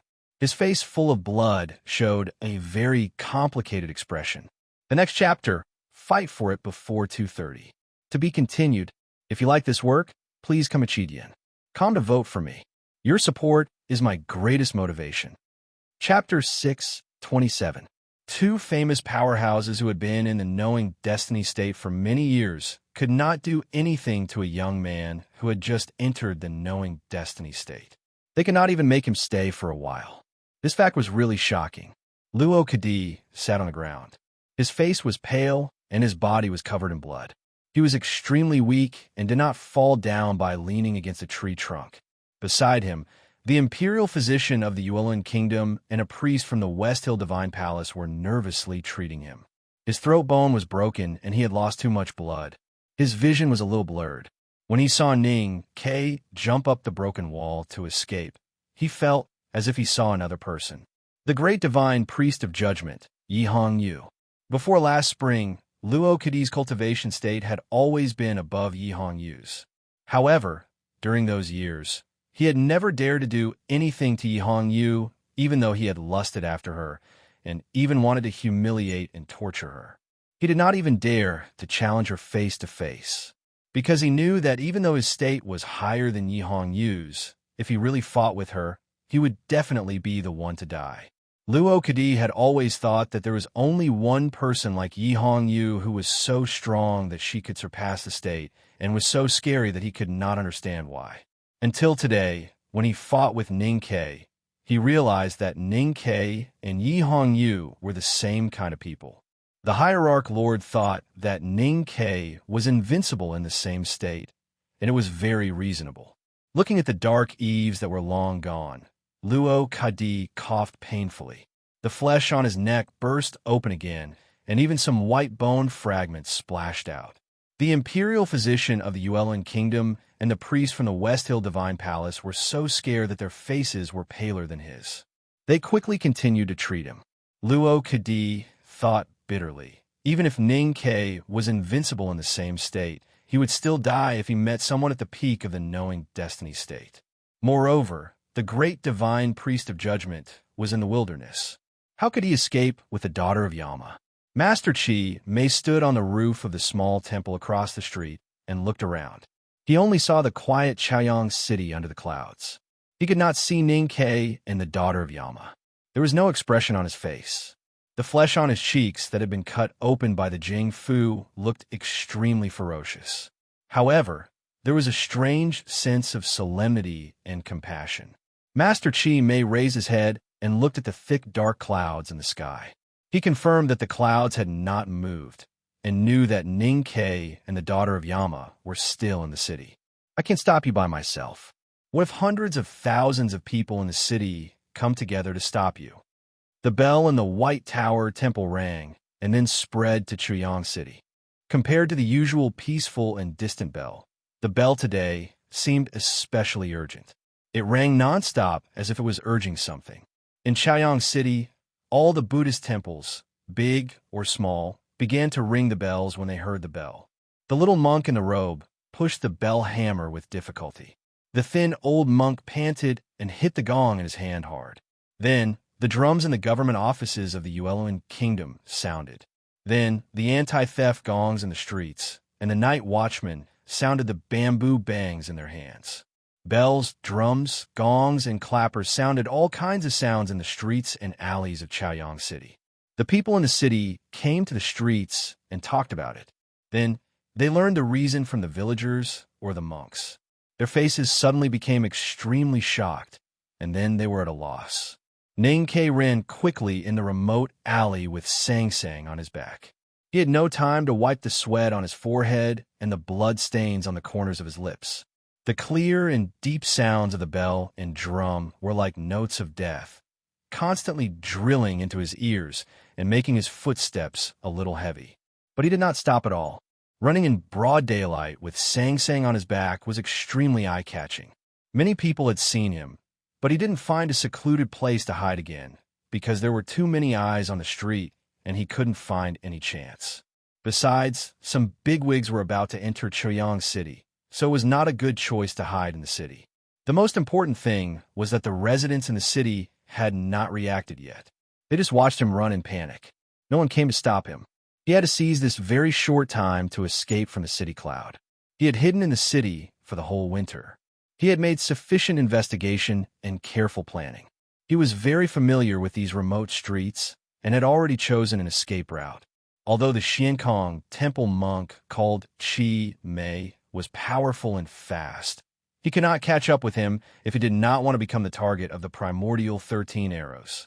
Once he got rid of the monk, escaped from Chaoyang City, and met with the big black horse, it would be difficult to find anyone in the world who could catch up with him and Sang Sang. Carrying Sang Sang on his back, he lowered his head and ran desperately. His feet kept stepping on the bluestone pavement of the street, making heavy crashing sounds. Because he was running so fast, he left a trail of dust under his feet. His black uniform fluttered in the wind like a flag. Sweat kept dripping from his face, brushing against his cheeks as they drifted backward. The big black horse and the carriage were hidden in the great green mountain in the north of Chaoyang City. In his plan to leave the city, he chose the west gate instead of the north gate. As he ran wildly, he was getting closer and closer to the west gate. He could even see the buildings there. His face finally showed a relaxed expression. However, at this moment, his expression suddenly froze. He vaguely sensed an extremely powerful aura outside the west gate. At this moment, a powerful aura meant terror to him and Sang Sang. Ning Ke stamped his right foot heavily. His leather boots were already cracked, and several cracks appeared on the bluestone pavement. He forced himself to stop running forward and felt a numbness in his right leg. Behind him, Sang Sang was shocked, and her face turned pale. They were about to escape from Chaoyang City, but suddenly faced with a new and more serious situation. Most people would feel indignant and sad, and Ning Ke was no exception. However, it might take a while for others to choose to take the risk of leaving the West Gate or choose another way. He did not even think about it. Without hesitation, he turned around and ran to the north of the city with Sang Sang on his back. Chaoyang City was a city without city walls. Therefore, there was no real city gate. It was just some non-temporary buildings of the tax office, which were called city gates. Today, the bells and drums in the city were so loud that the tax office was closed. The beggars and common people who were sunbathing outside the city were all driven into the city by the soldiers with weapons like sheep. At this moment, there were no other people on the field outside Choyang City except for dozens of ascetic monks. If someone wanted to leave the city, it would be very conspicuous. The dozens of ascetic monks from the Xiankong Temple had been waiting outside Chaoyang City for a long time. They did not see Ning Ke and the daughter of Yama, but they saw a horse carriage. The horse carriage was very strange. It was not big, but like Ning Ke's black horse carriage, it was made of stainless steel from the carriage to the wheels. There were many Buddhist mantras written on it. There were 16 horses in front of the carriage. Looking at the exhausted horses and the depth of the wheels in the gravel ground, one could imagine how heavy the horse carriage was. Looking at the slowly approaching horse carriage from afar, the ascetic monks came from the east, west, and the west gates to welcome it. They knelt before the horse carriage and touched their foreheads to the ground, looking very respectful and pious. An old monk wearing a bamboo hat walked out of the carriage with some difficulty. The monk held a monk's staff in his hand, lightly fell to the ground, and the head of the staff made a clear sound of metal clashing. The old monk's staff seemed very soft when it fell to the ground, but the 16 exhausted horses in front of the carriage felt an invisible tremor. One of the horse's limbs went limp and it collapsed. Just as the old monk's feet left the carriage with difficulty, the wheels that were originally deeply embedded in the gravel ground bounced up. Most of the weight of the horse carriage actually came from the old monk himself. Hoofbeats sounded from the direction of Chaoyang City. A general from the military ministry of Yueluan Kingdom personally drove dozens of prepared war horses over. Seeing the old monk standing in front of the horse carriage, the general hurriedly jumped off the horse and knelt on the ground. He kissed the ground in front of the old monk, and his cheeks and lips were soon covered with grass and soil. The officials from a military ministry of Yueluan Kingdom who came with the general untied the ropes in front of the horse carriage as fast as they could and replaced the 16 horses. Then they bowed to the old monk and retreated. Everyone's hands were trembling when they did this. It was unknown whether it was because of excitement or fear. The old monk ignored the general from the Yueluan Kingdom and the officials from the Yueluan Kingdom. He slowly raised his head and looked at the dark clouds above Chaoyang City in the east. The bamboo hat was slightly lifted, and the light shone on the old monk's aged face. The calmness was annihilated in the deep wrinkles, like a clear stream that flowed to the dry yellow soil slope and was instantly sucked dry. The old monk looked at the clouds above Chaoyang City and said calmly, "Along the way, 317 horses died of exhaustion, and countless believers were recruited to build the road. Buddha is merciful, but your disciple has committed so many sins." After saying this, he slowly lifted the monk's staff in his hand and boarded the horse carriage again.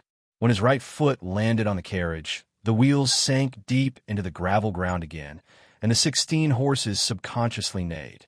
No matter how many sins he had committed and how many commandments he had broken, no one in Buddhism could punish this old monk. Because Buddha had passed away, and because he was the chief preaching monk of Xiankong Temple, he was the Buddha in the human world. The old monk always believed that as a disciple of Buddhism, he should be in awe of Buddha's wisdom and Haotian's fate. That was why he came to the human world, to Chaoyang City, even though he had sacrificed so many lives, been stained with so much blood, violated so many commandments, and committed so many sins. Because Yama's daughter was in Chaoyang City. Sang Sang was in Chaoyang City on Ning Ke's back. Ning Ke was still running very fast, and she was a little shaken. Even though her waist and thighs were tightly connected to Ning Ke's body with ropes, she still felt a little uncomfortable. She did not hug Ning Ke's neck to make her body more stable. Instead, she grabbed Ning Ke's shoulders with both hands and paid attention to her strength. Only in this way would she not affect Ning Ke's running and fighting. Many years ago, when Ning Ke carried her on his back to hunt and escape in Min Mountain, he had tied her on his back with ropes. They were very familiar with this process, so they knew very well what to do. However, Sang Sang was already 16 years old, no longer a little girl. She could still use the same method now, but it was always a little different from before. The sound of bells, drums, and gongs were still ringing in the streets of Chaoyang City. More and more residents came out of their homes and poured into the streets. People who had already known the current situation gradually recovered from the previous shock and began to try to find the daughter of Yama under the organization of officials and gentry.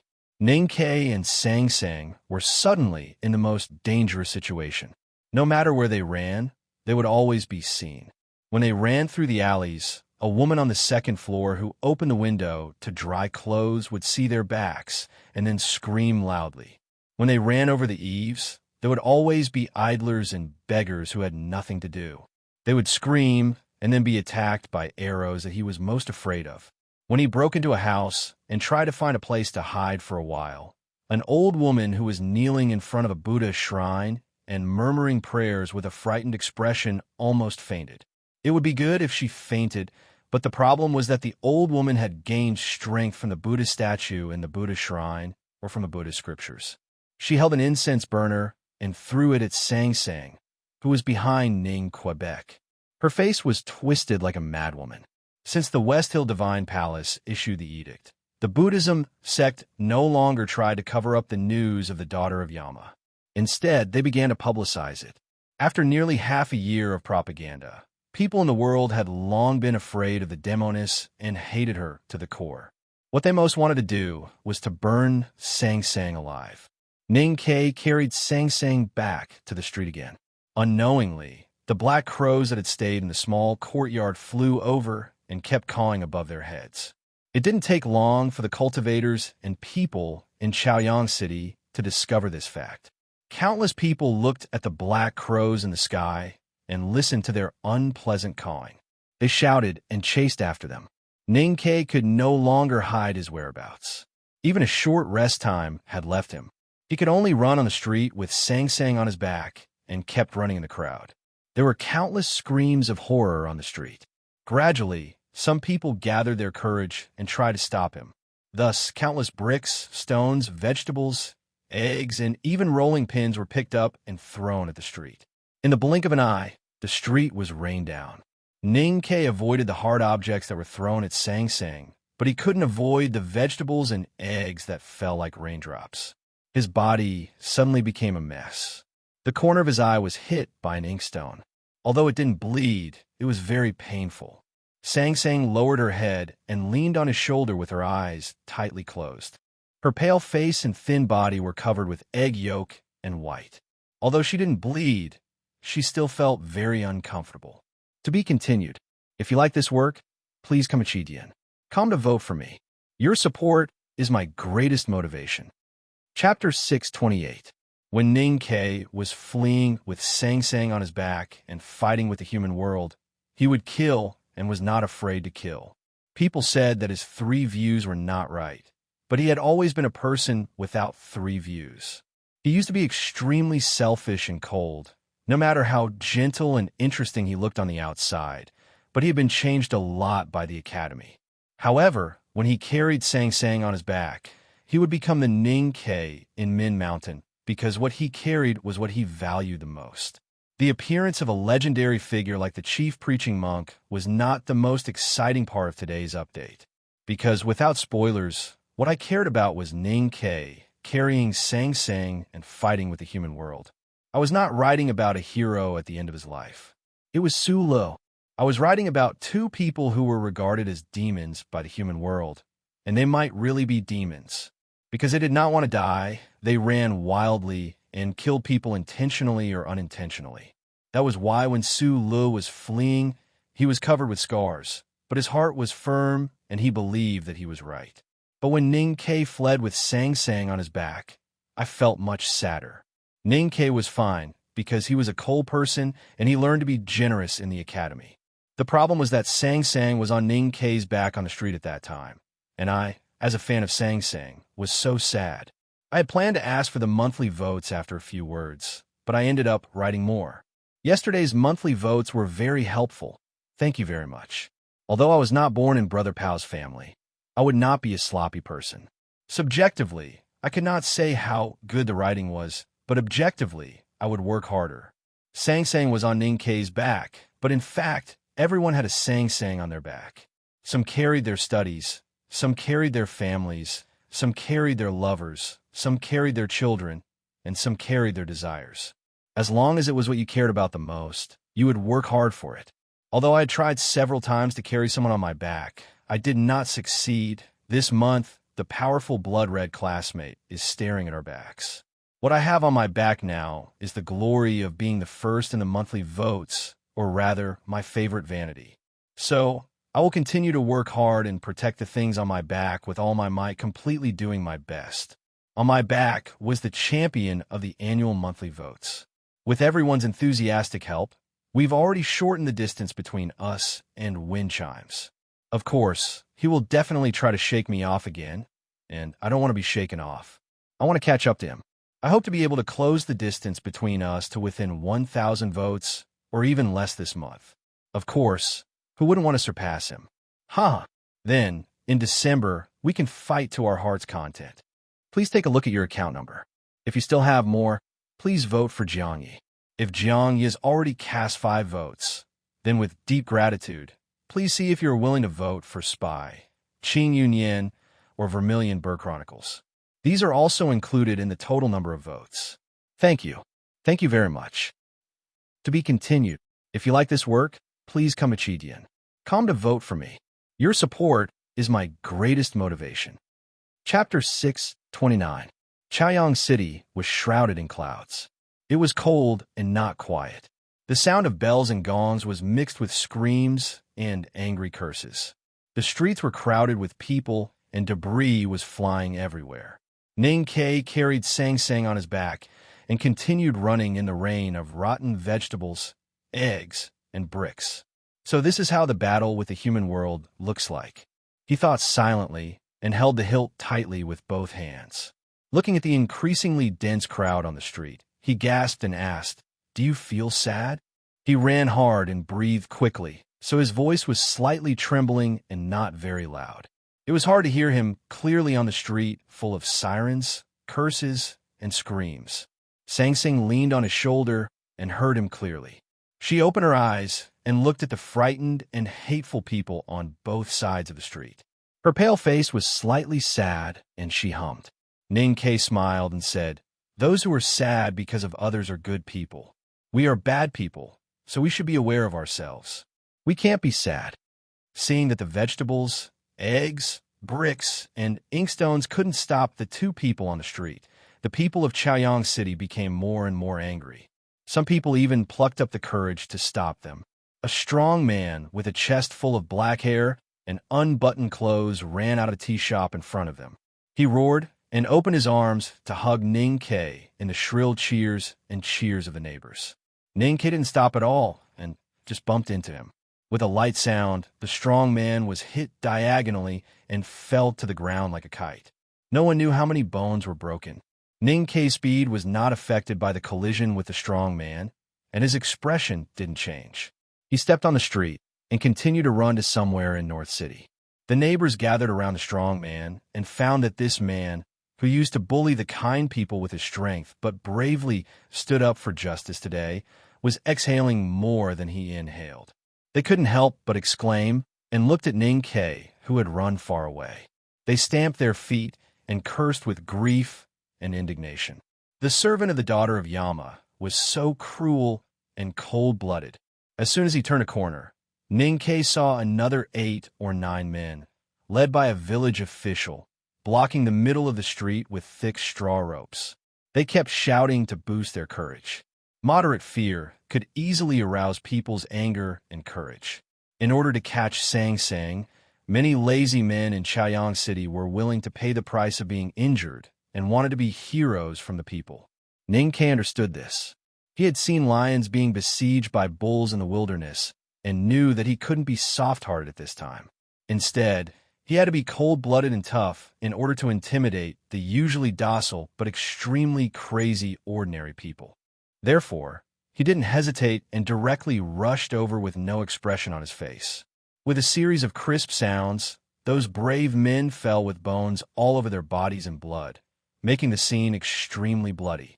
As expected, seeing such a cruel scene and thinking of the legend of the daughter of Yama, the people who had been cursing Sang Sang and Ning Ke with the dirtiest language subconsciously covered their mouths, and no one dared to throw things into the street. However, Ninkei ran too fast for what happened on the street to reach the people in front of him. More and more Chaoyang City residents stood up bravely and tried to stop him and sang. There were more and more people on the street, and many of them were holding things like iron forks in their hands. It became more dangerous. Ninkei kept dodging and finally rushed out of the block. Then he saw what he was most afraid of. Several rows of archers from the Yueluan Kingdom were aiming at him from behind a grain bag in front of a mansion. On the side walls on both sides of the street, there were also many archers. "Shoot!" An extremely stern voice sounded out of nowhere. Countless shrill sounds broke through the air, and hundreds of arrows shot at the two people in the middle of the street like a rainstorm. Ninkei could jump onto the eaves to dodge or choose other methods. However, his speed would be affected, and he would probably be surrounded by the powerful cultivators from the Buddhism and Taoism sects. Therefore, he just shouted, "Open!" Sang opened the big black umbrella. Although there were many holes on the umbrella, it still created a strong resistance when the wind blew.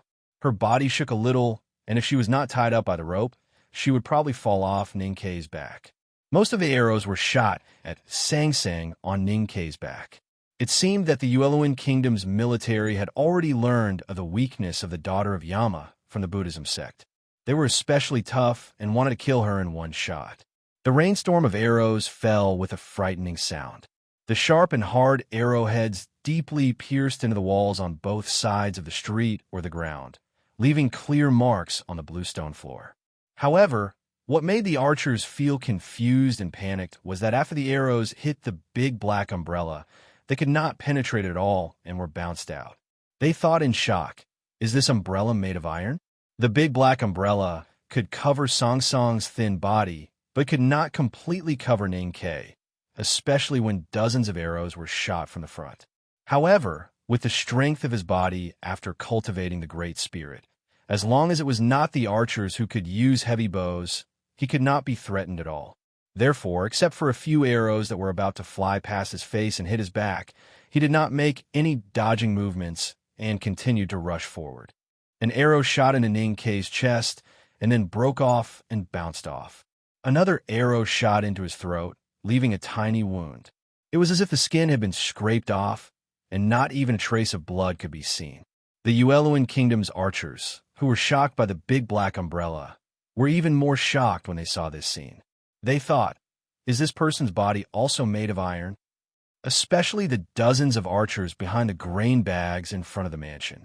Seeing Ninkei running like the wind and getting closer and closer, they were so frightened that they could not even hold their bows.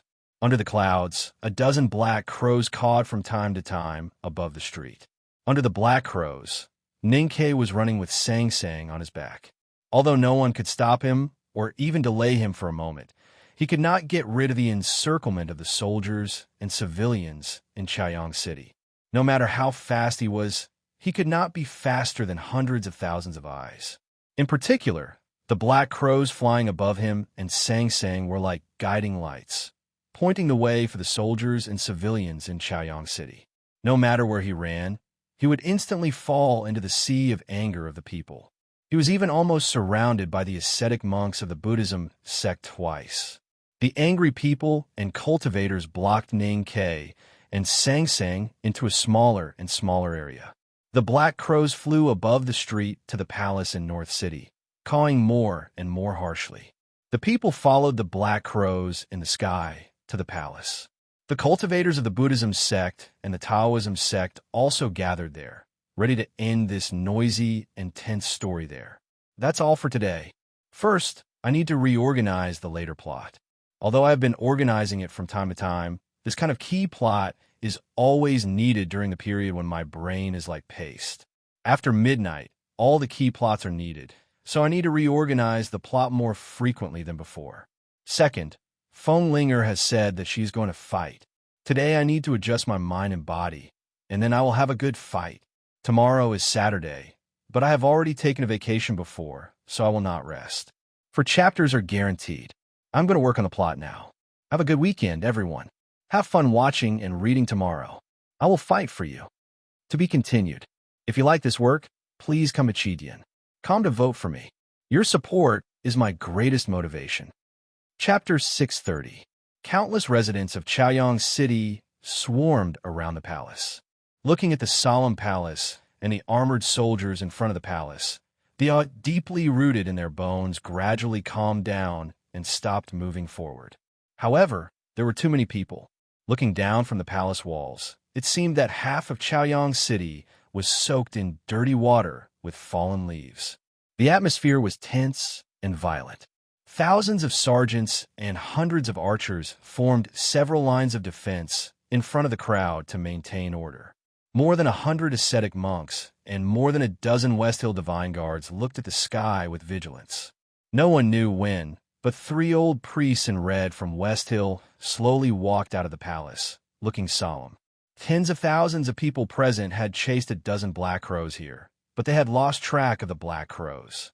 They could not help but feel anxious and looked up at the sky, looking around for the black lines. They wanted to hear the unpleasant cawing, which looked like countless geese looking up to be fed. Someone looked to the southwest of the palace, where the white tower temple was shrouded in light, and suddenly found the black crows hovering in the air behind the white tower. He could not help but cry out. Over there, the daughter of Yama dared to enter the white tower temple. Was she not afraid of death? Tens of thousands of people in front of the palace were discussing and cursing the demoness for daring to disrespect Buddha. Gradually, they became fanatical and angry again. They waved their fists and ran toward the white tower temple in a mess. More than 1,000 sergeants and cultivators did not intend to stop the angry people. Instead, they were pushed by the crowd to the white tower temple. Sometime before, Ning-Kei ran to the temple wall without slowing down. He tiptoed on a slightly protruding brick on the wall and jumped into the air. He stretched out his hand to hold the wall, bent his waist and abdomen, and jumped onto the top of the wall. The wall of the White Tower Temple was nearly 20 feet high. Ordinary people could not climb over it, but it was not a difficult obstacle for him. Standing on the high walls of the temple, he turned around and looked behind him. He found that the angry crowd had yet to chase after him, and there was no sign of the ascetic monks. He relaxed a little and looked up at the black crows flying in the sky. His expression turned cold. Those black crows seemed to be able to sense his anxiety, anger, and undisguised killing intent. They cawed a few times, flapped their black wings, flew higher into the sky, and then circled around. Ning-Kei jumped off the temple wall and landed on the ground, bending his knees to absorb most of the impact. He looked back at Sang-Sang's pale face and asked worriedly, "Are you all right?" Sang-Sang felt very uncomfortable, but she shook her head. During the winter in Chaoyang City, Ning-Kei had brought Sang-Sang to the White Tower Temple to study Buddhism 3 times. He had been here more often than not, so he was very familiar with the layout and architecture of the temple. He ran through the quiet temple garden at a high speed, and soon passed the side hall, entering the relatively quiet back temple, and then ran to the White Tower not far away. The bell in the White Tower Temple was still echoing with the bells in other temples in the city. The powerful monks in the temple had already left the temple to search for the daughter of Yama. Who would have thought that Ning-Kei would dare to bring Sang-Sang here? Moreover, the black crows were flying high at this time, so no one had discovered them yet. The Yueluan Kingdom was a Buddhist country. There is a saying that there were 300 temples in Misty Rain and 72 temples in Misty Rain. But no matter what the saying was, the White Tower Temple in Chaoyang City would always be the first temple in the Buddhist country. This temple had a very long history, only a little later than the Lang Temple on Hua Mountain. But like the Lang Temple, it was also the front gate of the Xiankong Temple in the world. No one knew how many eminent monks had appeared here. The White Tower also had a very high status in the cultivation world. The senior Kunimati had shaved her hair in this temple. It was said that the abbot of the White Tower Temple was also an eminent monk who had achieved enlightenment and had a cultivation similar to the knowing destiny state. The most famous thing in this temple was, of course, the White Tower. Just like the legend of the Hua Mountain chess game in the Lang Temple, this place had a white tower before it had a Buddhist temple. Looking at the white pagoda in the lake, Ning-Kei suddenly felt a little uneasy. He had brought Sang-Sang to the White Tower Temple 3 times, and he had secretly come here a few times, but he had never been close to the White Pagoda. But the place he planned to go was under the White Tower, and he was really suffering from being chased by the people in the city. If he did not find a place to rest for a while, he was very worried that he would die of exhaustion. There was a small lake behind the White Tower temple. There was a small island in the lake, and the White Tower was on the island. On the island in the middle of the lake, there was a very inconspicuous temple. The island was connected to the lakeside by a narrow bridge. It was the end of winter and the beginning of spring, so the lake was not frozen. A few withered lotus branches stretched over the narrow bridge, giving it a natural beauty. Caw-caw. The unpleasant cry of the black crow came from the air. Ning Ke dashed out from behind an ancient bell with Sang-Sang on his back. He ran along the lake to the narrow bridge and rushed to the island on the other side of the bridge.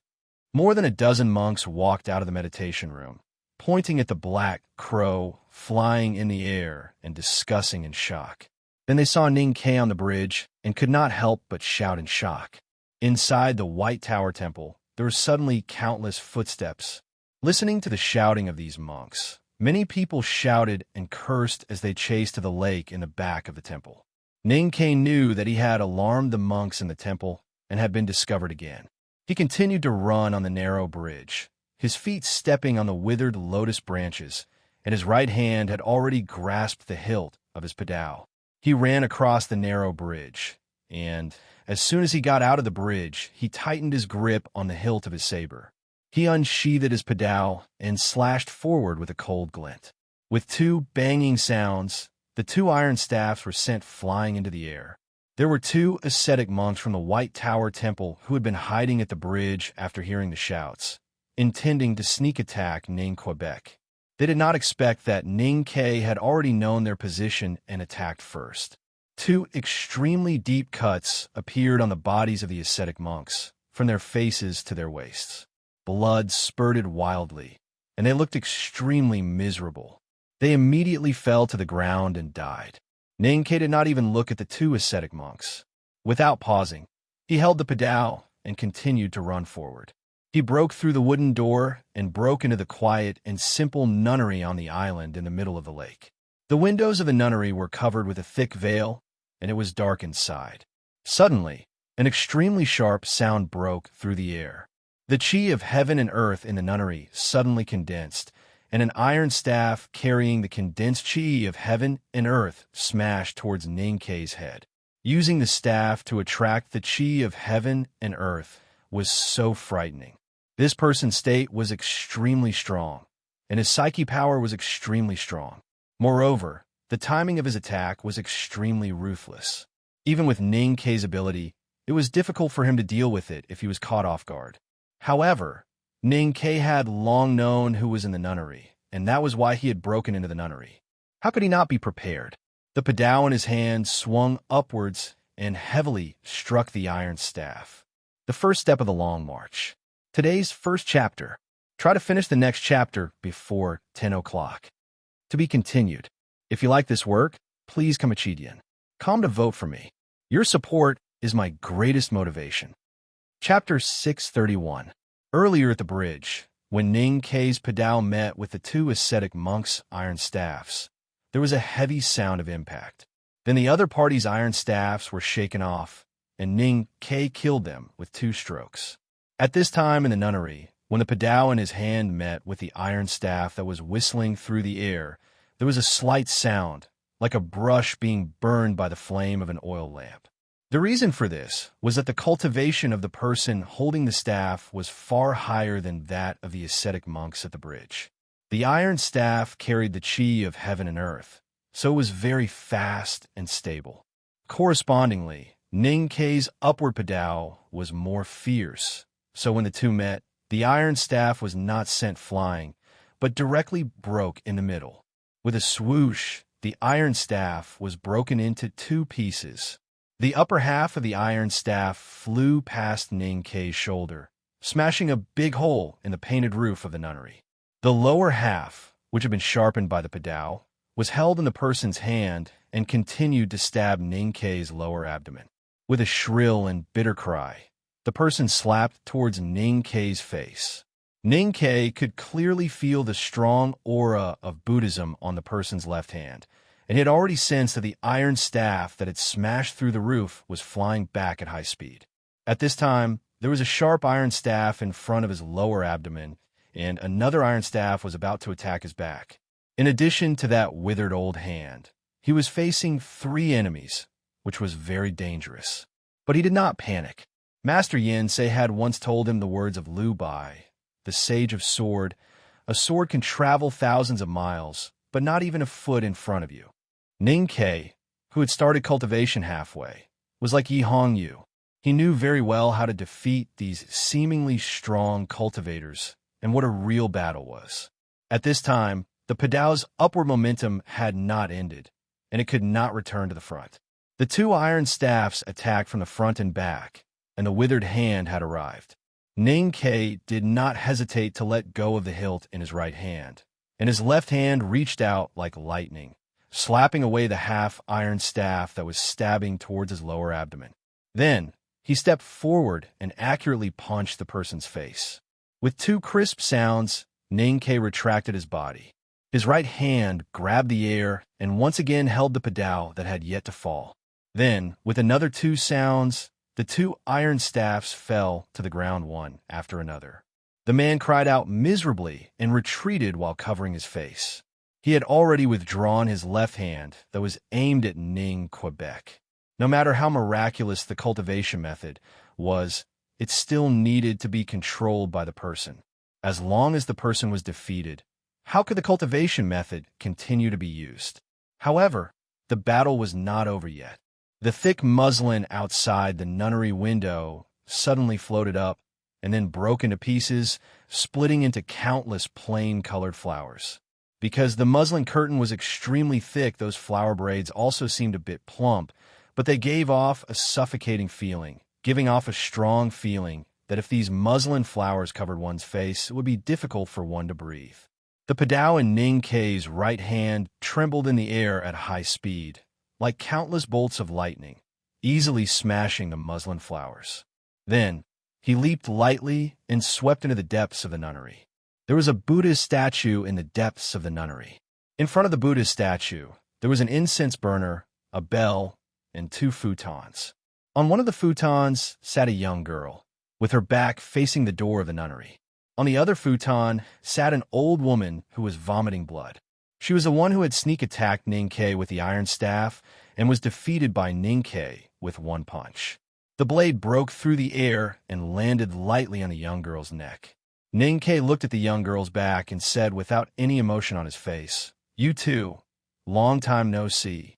The old woman supported herself on the ground and climbed up with difficulty. She sat on the futon and stared at Ning Kei with hatred. She said, "If you want to meet, why not in the underworld?" The old woman's face was full of wrinkles, and her expression was naturally mean. Although her gaze was filled with hatred, one could see a faint despair in the depths of her eyes. It was Aunt Cunimati. The young girl on the futon turned around. Her slightly pale face was still as charming as a flower, but her expression was very cold and numb. Her black hair was tied up in her hat, and she looked like a nun who was focused on cultivating. She was the flower addict, Lu Qingjia. In the late autumn of the 16th year of Tianqi era, there was a great battle in the Lang Temple. The president of the commandment yard of the Shankong Temple, Master Buoshu, died on the spot. Cunimati could not rest in peace. Thinking of Daoshi's death, she was even more disheartened. After returning to the kingdom, she asked the Yuelan kingdom for this nunnery in the White Tower Temple to cultivate and gradually became a dead person. The flower addict, Lu Qingjia, had experienced many changes and was also in despair. She gradually lost her love and followed her aunt to live in seclusion in the nunnery, eating vegetarian food and chanting scriptures in front of the Buddha statue. Just like that, the 2 most famous and highest-ranking women in the Yuelan kingdom cut off all worldly affairs and only sought peace in the nunnery. They lived peacefully for a year and no longer had any contact with the outside world. They did not know that Ning Kei and Sang Sang were still alive, nor did they know that they had come to Chaiyang City. Even the bell that rang throughout the city did not make them react. It was not until Ning-Ke came to the White Tower Temple, walked on the narrow bridge, and killed the two ascetic monks that they came to their senses. I did not expect you to still be alive and to come to the Ueloan kingdom. Mati wiped the blood off her lips and stared at Ning-Ke's face with hatred. She suddenly understood and laughed crazily. It seems that you and the daughter of Yama are being chased very badly. This is really something to be happy about. This aunt, who had a high status in the Buddhism sect, had indeed spent the past year as tranquil as still water, even as dead ashes. However, hatred was the most powerful force in the world. At this time, when she saw Ning-Ke, whom she hated the most, appear in front of her, her expression suddenly became lively, and endless hatred was born. Luchenjia did not expect Ning-Ke and Sang-Sang to still be alive. Looking at Sang-Sang on Ning-Ke's back, her indifferent expression, which was like a petal in ice, moved slightly. Her eyes were filled with mixed emotions, and she looked very lost. Ning-Ke looked at the two of them and did not speak. There was no need to speak now. The extremely powerful and terrifying aura outside the West City Gate forced him to turn back. The residents of Chaoyang City and the powerful cultivators from the Buddhism and Taoism sects had chased him until he had nowhere to run. That was why he came to the nunnery to rest temporarily and wait for the change that he had been waiting for. Mati and Lu Qinjiao were just as hostages. He came to the White Tower Temple to study Buddhism and read scriptures in the winter. When he secretly investigated the environment of the temple, he noticed that there was something wrong with the lake at the back of the temple. Even though he could not get close, he saw an ascetic monk with an iron staff frequently entering and leaving the island. Back in the wilderness, he had seen the ascetic monk and knew that he was Mati and Lu Qinjiao's bodyguard. After that, he observed several times and basically confirmed that Mati and Lu Qinjia were living in seclusion in this nunnery. The unpleasant cawing of crows sounded outside the nunnery. Ning-Ke took out a rope made of tough cowhide and tied Mati and Lu Qinjia tightly. Then he carried them to the curtain and looked out through the petal-shaped holes in the curtain. He saw the black crows circling in the air. At the end of autumn last year, when Ning-Ke and Sang-Sang moved into the small courtyard, a black crow flew over and perched on a branch. For the next 10 days, a black crow flew over every day. It was strange and made him very uneasy. However, after that, both parties got along well, and he gradually stopped caring about it. Who would have thought that these black crows would become his and Song Song's greatest enemy today? If not for these black crows in Chaoyang City, he might have hidden with Sang-Sang or even escaped. Ning-Ke did not understand why these black crows would appear in the small courtyard and why they were following him today. The biggest possibility was naturally the aura of Yama on Sang-Sang. However, if the black crows represented misfortune, shouldn't he help Sang-Sang? Why did he use this method to expose Song Song's location? No matter what the reason was, he had to kill these black crows. Otherwise, no matter how powerful he was, even if the change he had been waiting for had finally come, he and Sang-Sang would still walk into a dead end in the end. Previously, when they were escaping, he had wanted to kill these crows. However, he did not have the time and could not free himself to do so. His right hand landed on the windowsill and used a little strength to break a piece of window wood. Then, he crushed it into a dozen pieces. He silently activated the Great Spirit and threw it at the black crows in the sky. The light window wood shards contained the Great Spirit and instantly turned into hard stones. They flew through the air with a terrifying momentum. The black crows did not have time to react and were hit heavily. There were only a few screams as their black feathers fell and the crows fell to the ground. Ning-Ke felt slightly relieved.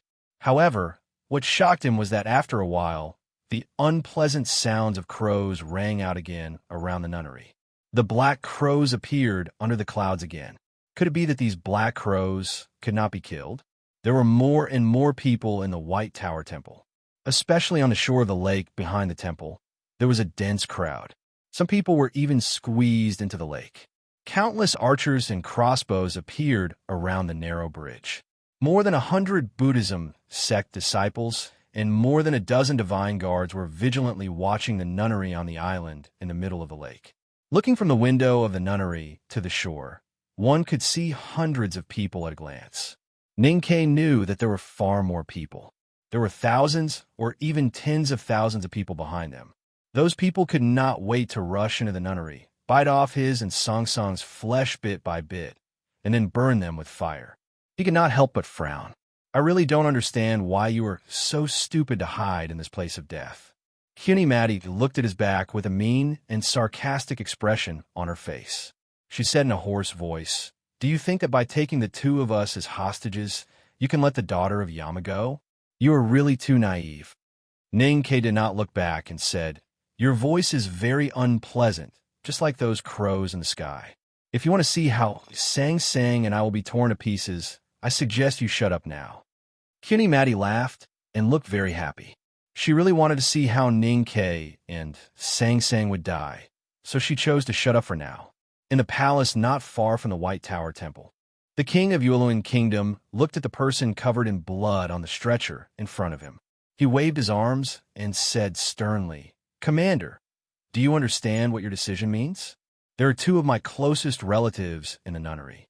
If you want to attack by force, it is very likely that they will die under the attack of mutual destruction." The commander of the West Hill Divine Palace Divine Guards, Luo Kadi, lay weakly on the stretcher. His throat was wrapped in a thick gauze, and he could not speak at all. However, his eyes were still so stern and strong. Master Chi Mei stood beside the stretcher and put his palms together to salute the king of Yueluan Kingdom. He said, "Your Majesty, please understand the current situation.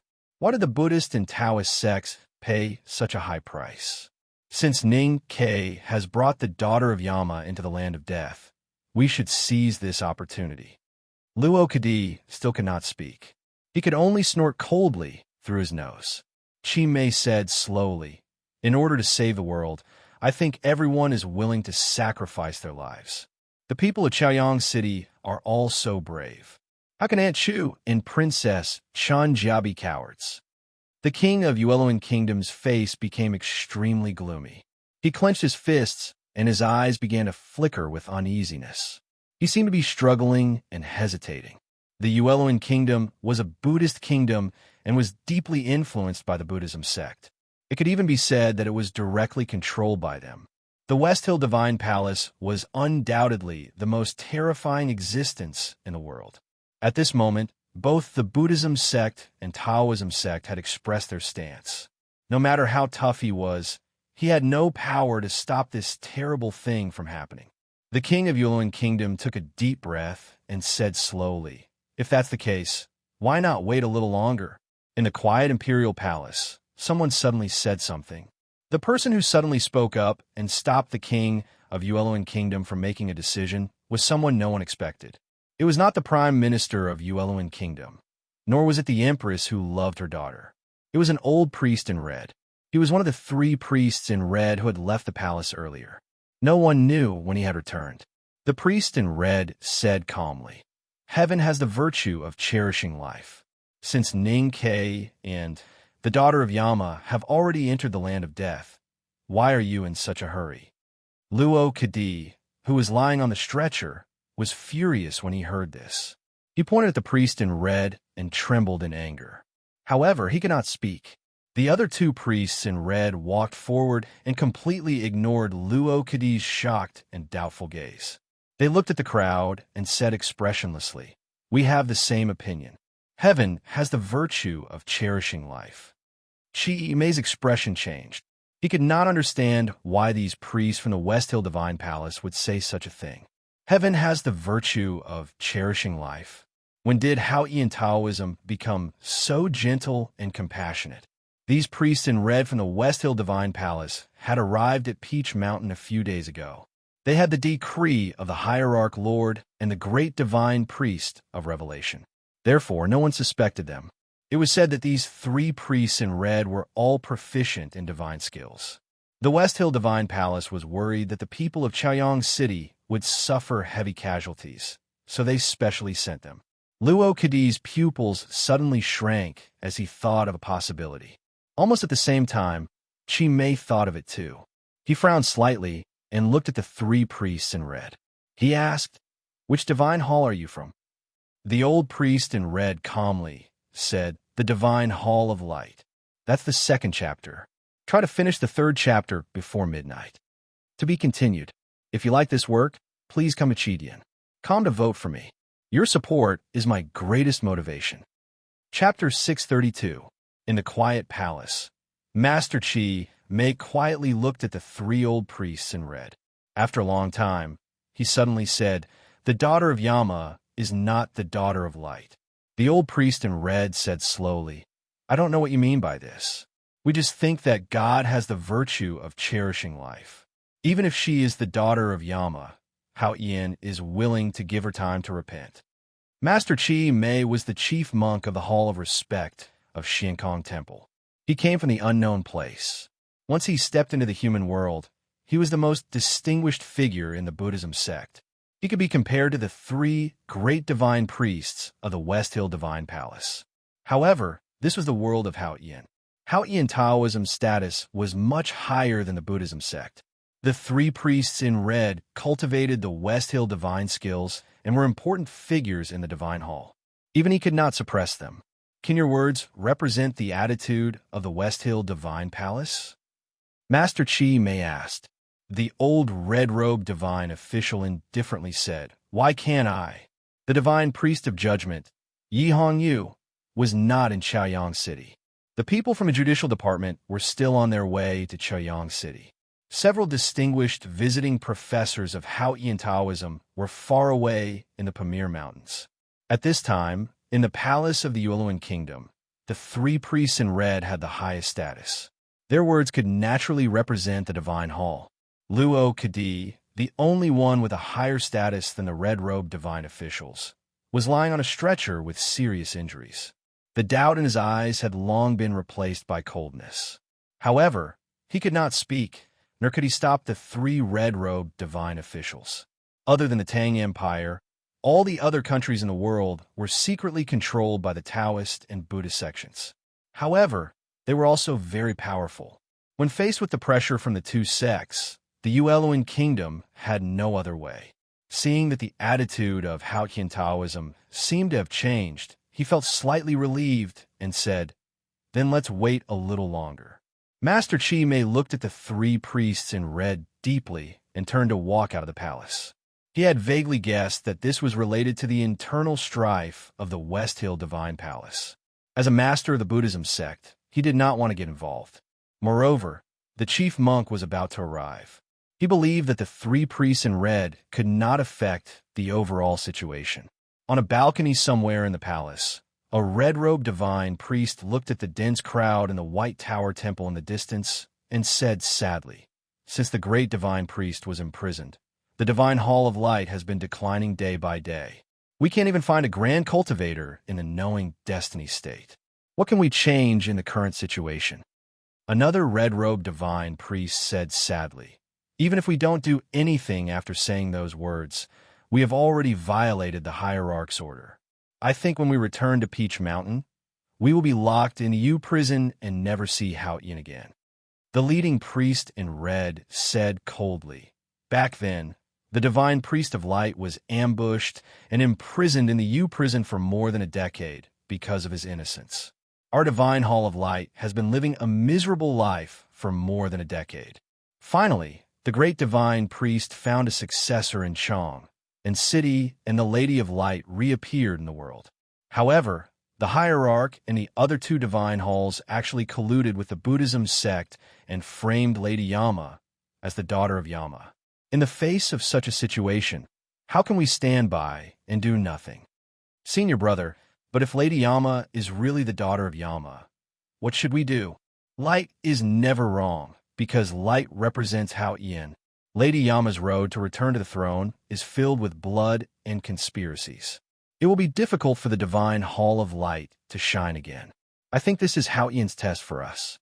The red-robed priest looked at the crowd in the White Tower Temple in the distance. His old face was filled with excitement and fanaticism.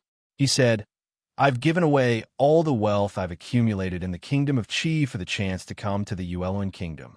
Even if I die here today, I will save the Lady of Light. Escaping into the White Tower Temple, barging into the nunnery, and holding Kunimati and Luchinjia as hostages was the last and least desired plan of Ninkei's. Just like how Kunimati and the bigwigs in the palace saw it differently. Such an action was equivalent to putting himself in a dead end. But he needed to fight for time to rest and wait. He was very tired at this moment. His right hand, which was holding onto the hilt, was trembling slightly. His body was injured both internally and externally. The most serious injuries were caused by the battle with Luo Kadi and Master Chi Mei outside the small courtyard. Although he had suffered some pain from being smashed while escaping on the street, he was actually fine. But now that he thought about what had happened on the street, he gradually felt a great fear. The nunnery was extremely quiet. One could clearly hear the shouts, curses, and even cries coming from the other side of the lake. Kunimati was silent. Luchinjia suddenly asked, "You have been keeping her by your side for the past year?" Ninkei nodded. Luchinjia shook her head, as if she could not believe his answer. She looked at the white paper flower between her fingers and said in a daze, "Is there really someone in the world who is not afraid of death? Someone who is not afraid of death has not been born yet." Ninkei walked back from the window, picked up a futon, and sat down to rest. At this moment, the people on the other side of the lake had not rushed onto the narrow bridge. This meant that the two hostages in his hands were indeed effective. He had to use this time to recover his psyche power and physical strength. Sang Sang stretched her legs forward and placed them on his knees. Then, she hugged him from behind and rested her face on the back of his neck. She closed her eyes tiredly and began to rest. Ninkei did not let go of Sang Sang, who was behind him, no matter whether he was running or sitting down. Even if he really needed to rest now, because no one knew what would happen in the next moment and whether he would run again immediately. Luchinjia looked at this scene and shook her head. She said softly, "Those who are infatuated with love are indeed very stupid." Ninkei said, "Although you are infatuated with love, it does not mean that you really understand what it means to be infatuated with love. In fact, you do not even know what love is." Luchinjia looked at him and asked seriously, "What is love?" Ninkei said, "If it can be explained clearly, then it is not love." Luchinjia frowned slightly. She still could not believe that someone as shameless as Ninkei would really do so much for Sang Sang. She said, "You escaped with the daughter of Yama. I'm afraid you are not thinking of benefits." Ninkei looked at her and said, "Why do you like flowers? Are they beautiful or can they bring you benefits?" Luchinjia understood what he meant. She shook her head and said, "Plum Bud is not beautiful, but she has a soul. That is why I like her. I understand what you mean, but she is an evil flower." "Is Longqing an evil flower?" Ninkei said mockingly. "When I barged into the nunnery, you did not attack immediately. Perhaps you were thinking about how it is often written in novels where the heroine cultivates in the nunnery and could shave her hair and become a nun at any time. Then, the hero barged in despite all the dangers. You thought that Longqing came to save you. Unfortunately, you are disappointed." Luchinjia looked down at the paper flower between her fingers and said calmly, "In the past, Longqing was the only flower that bloomed in my heart. Now that he is dead, this flower has withered. I heard that he is living well in the wilderness. You also said that he is now an evil flower. That is why, my heart, he is already dead. Even though I do not know the specifics, but judging from the outcome of the battle in the wilderness in winter, Longqing should have reached some sort of agreement with the West Hill Divine Palace. He is no longer a traitor of Haoyan. Do you still think that he is an evil flower?" Luchinjia looked up in surprise. Her eyes brightened slightly before they gradually disappeared. Ninkei looked at her and smiled. "He is still that evil flower. It is just that he may have regained his glory and reputation. Is that why you are happy and even interested in him again?" Luchinjia looked at his detestable smiling face and said in a trembling voice, "You are saying all this to mock me. What I hate the most in my life are those who want to become nuns or monks because they don't have a man or a woman. They hate themselves to the extreme. They are disgusting and disgusting people who feel extremely sorry for themselves. Ninkei's mouth was dry after saying all this. He reached for the teapot on the table and took 2 sips. He realized that the teapot was filled with water and could not help but frown slightly. He felt that he was right. And I want to tell you that my love is different from yours. It may not be as sad as you think, but it is calmer and more powerful than yours. That is because my love has nothing to do with good or evil. Lu Chenjiao was slightly stunned and said, "How can love have nothing to do with good or evil?" Because love is subjective for everyone. Good and evil are the same as beauty and ugliness. They are subjective for the entire world. Why should my view be affected by the entire world's view? Ninkei turned to look at Sang Sang, who was resting on his shoulder. He looked at her little face and said softly, "I do not like Hao Yin or Yama. But whether she is the Lady of Light or the daughter of Yama, it will not affect my love for her. Just like back then, when everyone said that I was the son of Yama, didn't she still like me?" Cuny Matty finally could not take it anymore and scolded, "Shameless, disgusting, despicable." Lu Chenjiao looked at Sang Sang and murmured, "I really envy her now." Cuny Matty glared at her sternly, but realized that she had no reaction and was still in a daze. She knew that she was affected by the demonic miasma again and could only sigh helplessly. She looked at Ninkei and sneered, "You and the daughter of Yama are about to die, but you still have the mood to talk about such boring and despicable things. What's despicable about liking? Don't forget that you have even given birth to a son," Ninkei said, and then looked at the scenery of the Buddhist temple outside the window. "The scenery here is not bad. No one will dare to come in for a while. What else can we do but chat?" Cuny Matty was furious. Ninkei ignored her and thought about something else. He knew that Cuny Matty was right. This nunnery was alone on the island in the middle of the lake and was surrounded by people. It was like a dead end. Chu and Lu Chenjiao were of noble status, but if they wanted to exchange their lives for songs, not to mention the powerhouses of Buddhism and Taoism, all the people of Yuelun Kingdom and even the king of Yuelun Kingdom would eventually agree. His choice to enter the nunnery to stall for time was actually very similar to his choice in the Lang Temple. At this moment of death, he subconsciously placed his hopes on the academy. He was waiting for eldest brother to appear. With such a huge commotion in Chaoyang City today, it might have alerted eldest senior brother and allowed him to guess his location. Since the White Tower Temple was so famous, the map in eldest senior brother's mind must have a fixed point here. Time passed slowly. The noise on the other side of the lake did not calm down. Black crows circled and danced outside the nunnery, calling from time to time. The atmosphere became more and more tense. Until now, eldest brother still had not appeared. Previously at the western gate, he had sensed a suffocating aura filled with compassion. However, it was already not far away. Ninkei's expression became extremely solemn. He knew that he could not wait any longer. If the owner of that aura came to him, even if eldest brother appeared, he would not be able to change the situation. He walked in front of Cuny Matty and Lu Chenjia and used 2 pieces of fu paper and Great Spirit to temporarily seal their ocean of chi and mountain of snow. Then, he tied their hands with a rope and led them out of the nunnery like sheep. Cuny Matty felt extremely humiliated. She stared at Sang Sang behind Ninkei with hatred. Lu Chenjia, on the other hand, seemed to still be stuck in Ninkei's previous words. She looked confused and did not react at all. On the shore of the lake, on the other side of a narrow bridge, the temple was surrounded by people. Whether it was the elderly, the children, or the famous idlers of Chaoyang City, they were all angrily shouting and cursing at the island in the middle of the lake. They were angry because of fear, especially when the news that Ninkei had killed someone while escaping had already spread among the crowd. As a result, people became even more frightened and angry. Their emotions infected each other, and they almost went crazy.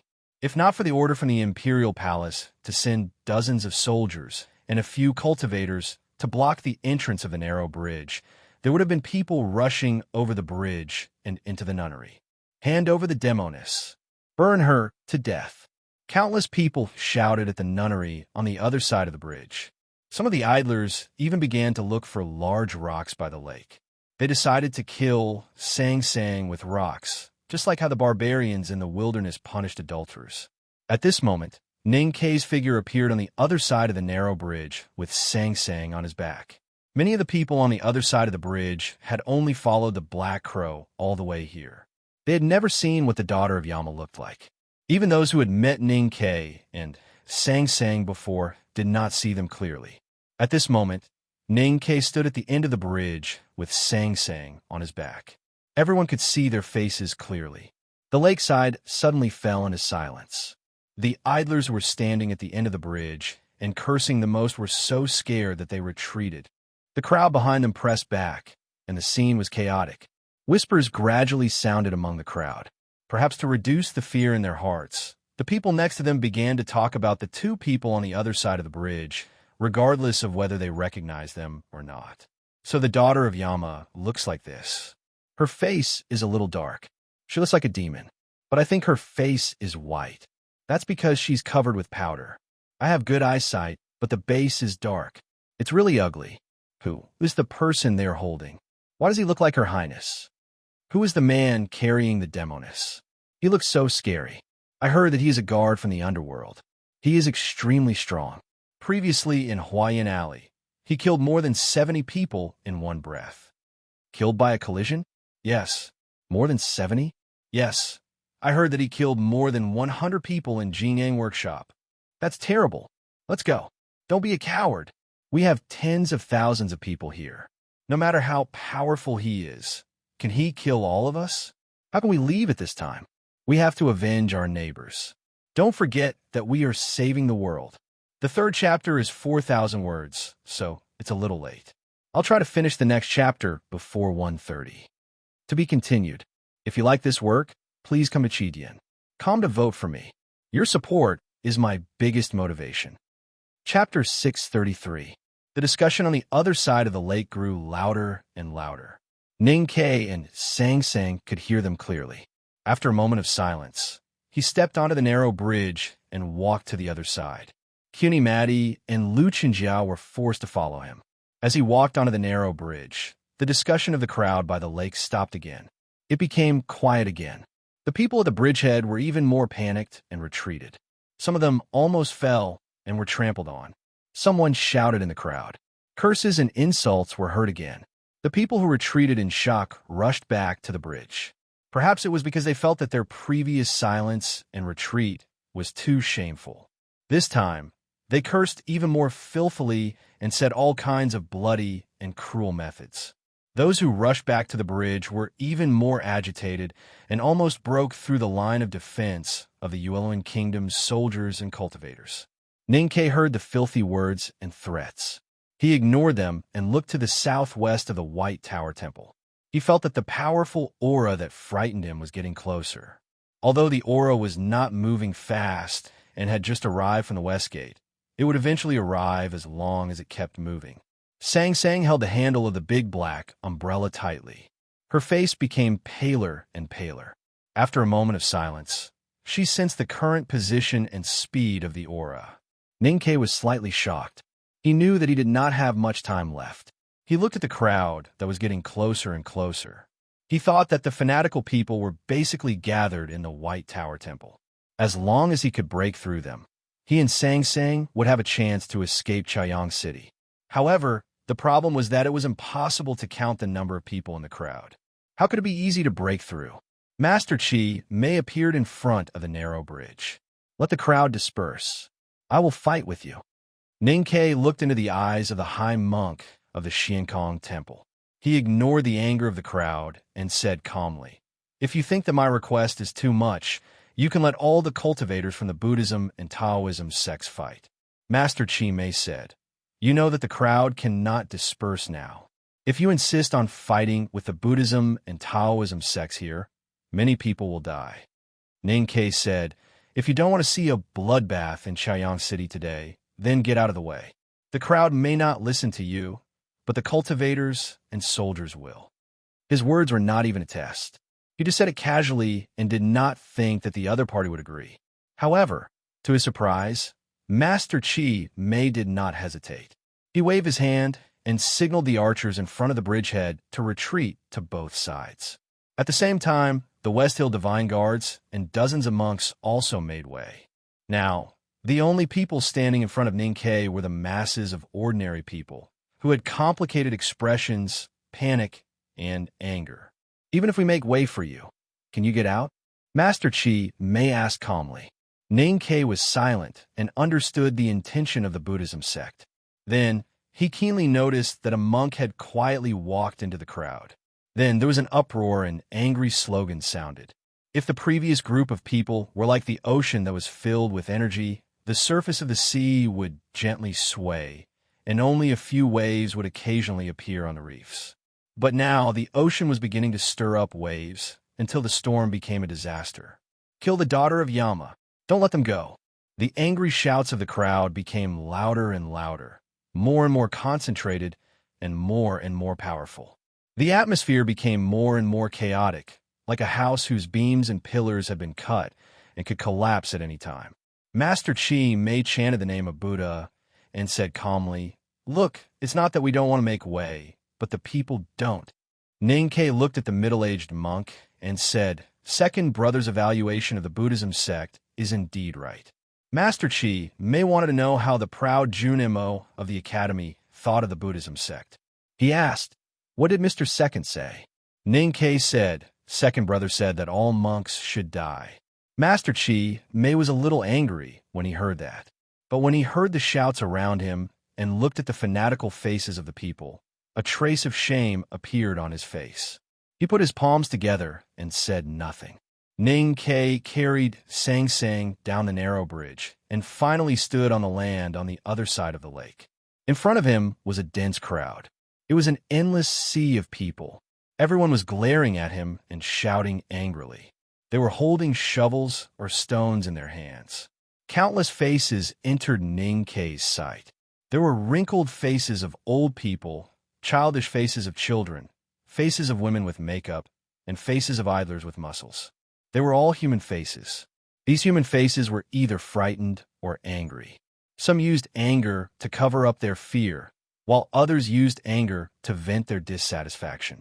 No matter what kind of emotions they were the emotions of ordinary people because they were all ordinary people. Ninkei said, "You are the princess of the Yueluan kingdom. Ask these people to make way." Lu Qinjia was silent, and so was Kunimati. Ninkei said, "You are not ordinary people. You will not be driven crazy by a few words from the Buddhism sect and Taoism sect. So I do not believe that you will risk your lives for this world." Lu Qinjia said, "My heart is dead. I have been worshipped by the people for many years, but I have not repaid them. If the human world can only continue to exist after Sang Sang dies, then at least I cannot harm them." Kunimati said coldly, "I don't care what happens to the human world, but as long as you die, I don't care." Ninkei heard this and shook his head. Then, he took a few steps forward. The crowd hurriedly retreated. Suddenly, the chanting of monks rang out. The crowd looked around and realized that it was the reincarnation scripture that they had learned since they were young. They subconsciously sang along. The chanting echoed in the White Tower Temple. It became more and more orderly and grand. Suddenly, the sound of bells joined in. Suddenly, it became even more tranquil, but the tranquility was filled with solemnity. Dozens of monks chanted softly with benevolent and solemn expressions on their faces. Ninkei knew that he could not allow this situation to continue. The people of Chaoyang City were originally followers of the Buddhism sect. Once they were inspired or hypnotized by the monks and the chanting, they would be in trouble. He looked up at the dark clouds above Chaoyang City and saw the annoying black crows circling in the sky. He lowered his head to look at the ground where his feet were standing and saw a few ants struggling to crawl through the mud. Then, he looked up at the crowd that was gradually approaching him. His right hand slowly grasped the hilt of his padao. With a clang, the padao was unsheathed. A idler suddenly pounced on Ning Quebec. His arm flew into the air and blood gushed out. He fell down with a miserable howl. A pious old woman waved her arms to scratch Ninkei's face, but her hands were suddenly broken. An agitated student hit Sang Sang on Ning K's back with a wooden stick, but the stick strangely broke in the middle. Then his body was also broken in the middle, from the waist to the abdomen, into two parts. Ning K carried Sang Sang on his back and walked toward the opposite crowd.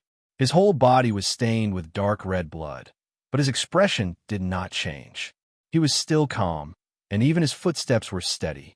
He walked past the idler who sat in a pool of blood and held his broken shoulder, the pious old woman who knelt in a pool of blood and looked at her broken bowl with a pale face, and the student who lay in a pool of blood and twisted in pain. He walked on the other side of the lake in the world of blood. 4 chapters for 12,000. Today's writing is very smooth. I feel very depressed, so I won't write a single chapter, but I still try to ask everyone to continue to vote for me. If I can still write 4 chapters tomorrow, I will write a single chapter. This is also to give myself pressure and motivation. To be continued. If you like this work, you're welcome to vote for me and vote for me. Your support is my biggest motivation.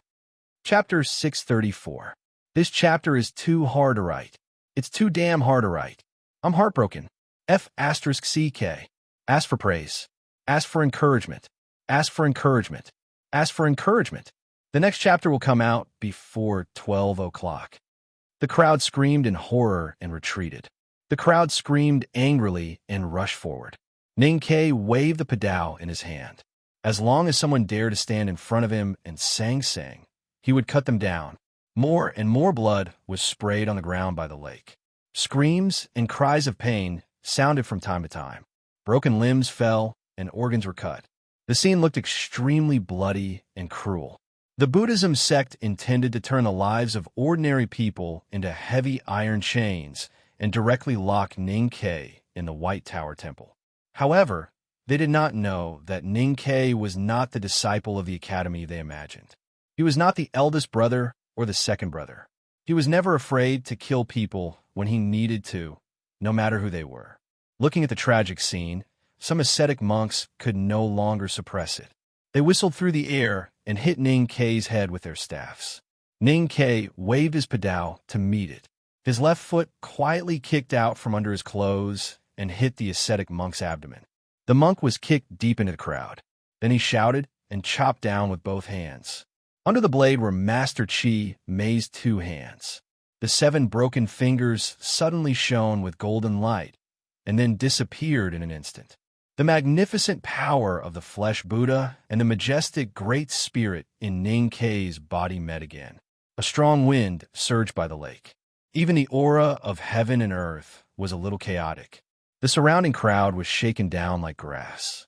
The soles of his boots drew a mark on the soil. Ning K was shaken back several feet, which was the starting point of his killing.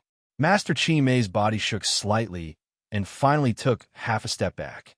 His face was pale. Sure enough, the monks of the Buddhism sect would eventually fall into a hypocritical world.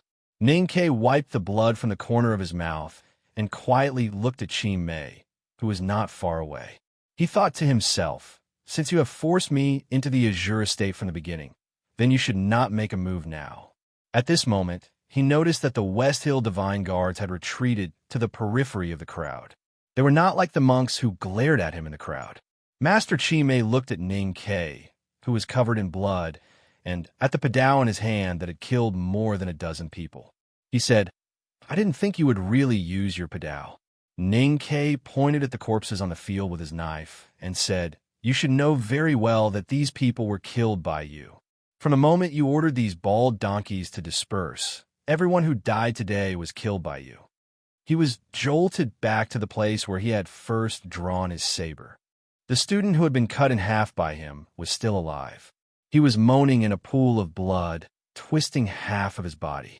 His intestines were broken, and his internal organs were rotten beyond description. Kunimati and Luchinjia stood behind Ning K with their hands tied by ropes.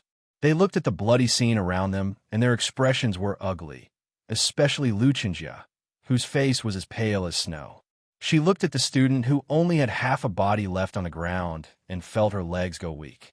She said, "Give him a quick death." Ning K looked at Master Chi Mei in silence. The padao in his hand was very stable. It was as if he did not hear what she said at all, or he pretended not to hear. Lu Chenjia stared angrily at his back. She shouted, "He is going to die. Why let him suffer before he dies?" Ning Ke did not add another stab to the body of the student who was in extreme pain. That was because he knew that killing people was not enough to frighten the crowd that had already fallen into a state of madness. Sometimes death was equivalent to a deep sleep. Before the corpse rotted, it could not give people the greatest fear. At this time, only extreme pain and bloodshed could have a strong enough effect. Only then could fewer people die today. Hunimati looked at his side profile and scolded, "You are indeed a beast." The lakeside gradually quieted down. The students' moans and howls were so clear. Looking at the thick blood and broken limbs on the ground, some people started to vomit. There were also women crying in fear. Ning Ke's bloody methods and cruel actions had achieved the effect he wanted. The crowd was gradually shocked, especially the hundreds of people at the front. Their faces were pale, and they subconsciously wanted to retreat. "I know why you are willing to die to kill us. Because in your eyes, we are the murderers who destroyed the world. If you want to live, you need us to die." Ning Ke looked at the crowd around him and said, "But you have to know that if you try to stop us from leaving today, your world will be destroyed today. You will die today." Then he looked at Chi Mei and said, "Just now, you and I exchanged blows, and 4 people were killed. You should know better than anyone how many people will die in this battle. So, as I said earlier, if you try to stop me here later, then the thousands of lives that will be lost will be your sin, not mine." After saying this, he carried Sang Sang on his back and continued forward with his knife. Seeing him walk over, the people at the front of the crowd screamed and retreated. Their faces were full of fear, and they could no longer find any trace of courage. Suddenly, the crowd at the back was in chaos. Ning Ke, who was covered in blood, was like a heavy stone falling into the pond with a plop. The water was immediately swept away, and an open space of about 10 feet was formed around him. However, at this time, at least tens of thousands of people had squeezed into the White Tower Temple. The crowd was not a pond, but a sea. Except for the people at the front, most people did not see what had happened in front of the narrow bridge. They did not see the bloody and cruel scenes. The crowd at the back was still shouting angrily and continued to rush forward. The ripples at the front of the narrow bridge that had just swayed backward were instantly hit back and formed a higher wave. Humans were such strange creatures. Because they saw it, they were afraid. If they didn't see it, they would naturally be fearless. No matter how weak a person was, once they gathered enough people, they would feel that they were extremely powerful. The timid would also become courageous, and in the end, they would become the most terrifying torrent. The crowd rushed in front of Ning Ke and blocked the way. Ning Ke waved his knife again, and blood continued to spray. Cries, shouts, and curses were constantly heard by the lakeside. Ning Ke killed the people in front of him. The rest of the people wanted to retreat in fear, but they were pushed back by the crowd behind them. Some people made way for them, and countless brave people in the crowd behind them came to the front. The headmaster was right. Once the crowd gathered, they could have the most terrible power. Because there were too many of them, you could not kill them all. His knife fell down and killed an honest-looking middle-aged man. Then he swept his knife horizontally and cut open the chest and abdomen of a monk. He took another step forward and thought that even if he used talismans and arrows, there was no way to kill all the people in front of him. Even if he could kill them, the headmaster and eldest brother would not agree. This idea suddenly flashed in his mind, and then he forcibly erased it. If he and Sang Sang were really going to die, the headmaster and eldest brother would not agree, and they had to kill them. As he thought about it, he slightly shook his wrist and raised his knife, sending an old woman who could not even walk away flying. Along the way, he did not know how many knives he had used and how many people he had killed. His and Sang Sang's bodies had long been covered with blood. However, there was still a dense crowd in front of them, and there was no way out. He took a deep breath and continued to wave his arms, killing anything in front of him, whether it was people or principles. In the end, he even became a little mechanical and numb. Looking at the bloody faces in front of him with different expressions, he understood what many people had said. No matter how powerful a cultivator was, it was difficult to fight against the whole world alone. Because human sorrow and joy could not be interlinked, and human fear could not be interlinked. You could not use your own strength to frighten everyone. Therefore, if you wanted to fight against the whole world, then you had to kill enough people. Ning Ke had killed people since he was a child, especially after he went to the city of Wei. He did not know how many horse gangs he had killed at Shubi Lake. In terms of killing experience, few people in the world were more experienced than him. Even Yihong Yu was not qualified to be compared with him. Therefore, he was very clear that killing was a very tiring thing. Even if one's heart was as unshakable as a rock, as cold as the black jade of the South Sea, and would not tremble because of the blood and death, one's body would eventually be tired. One's psyche power would be depleted, the talisman paper would be used up, the arrows would be shot out, and the knife would be worn out. Even if the knife was not worn out, each swing would consume energy. The most important thing was that when the blade collided with human flesh and bones, there would be a slight but still strong recoil. If this continued to accumulate, one would eventually be injured. At this moment, the sharp edge of the padao had cut through countless human bones. It was a little hot from the friction, and the blood on it gave off a faint mist. Ning Ke sheathed his knife and began to use the sheath to strike horizontally. Turning the sheath into an iron rod, he hit the people in front of him one by one. Although it was slower than directly killing, it had unexpected effects. From time to time, people were hit by the sheath into the air and then fell into the crowd. The back of the crowd became more and more chaotic, and some places even began to trample on each other. A child was squeezed out of the crowd and landed in the empty space in front of Ning Quebec. He sat in a pool of blood and cried. The child was about 7 or 8 years old, and, judging from his sitting posture, his legs must have been trampled by the crowd. The sheath in Ning Ke's hand fell through the air and landed on the child's head, then stopped. The back of the crowd was still noisy and chaotic, and people were shouting and cursing. However, the people nearby all subconsciously quieted down and watched the scene nervously, waiting in horror for something bloody to happen. Ning Ke looked at the boy without any expression on his face. He gently waved the sheath and pushed him to the side. Sang Sang leaned on his shoulder, her face pale and very weak. Looking at the crying boy on the ground, she squeezed out a smile with difficulty and said, "Hurry up and go home." The boy sobbed and climbed up with his hands, limping to the side to hide. At this moment, he saw Song Song's face and remembered that this woman was the daughter of Yama, the monster that his grandmother had used to scare him for the entire winter. He could not help but scream in fear and subconsciously threw a stone at the face. At this moment, Ning Ke was using the sheath to hit an ascetic monk and did not notice this scene. Sang Sang was tied to his back, and even if she saw it, she could not avoid it. With a smack, the stone hit her forehead and a stream of blood slowly flowed down. To be continued. If you like this work, please come Chidian. Come to vote for me. Your support is my greatest motivation. Chapter 635. There was a wound on Song Song's forehead and blood flowed down slowly. Perhaps it was because her face was too pale, but the blood was not pure red. It looked a little black. She looked at the little boy and was a little confused. She could not understand why he had hit her with a stone. When she figured it out, her expression darkened. She was a little sad, but she did not say anything. Lu Chenjia saw this scene clearly. For some reason, she felt a tinge of pity in her heart. Cuny Maddie laughed coldly. She did not hide the joy in her laughter. Sang Sang was in pain and sadness, but she did not say anything. She just quietly leaned on Ning Ke's shoulder because she did not want him to be affected by this matter. She knew that he was not feeling well now. But how could Ning Ke not know that she had been hit by a stone? He looked sideways at the little boy. He held the scabbard with his left hand and began to slowly pull out the padao from the scabbard. Cuny Maddie laughed coldly and said viciously, "Ning Ke, you are indeed cold-blooded."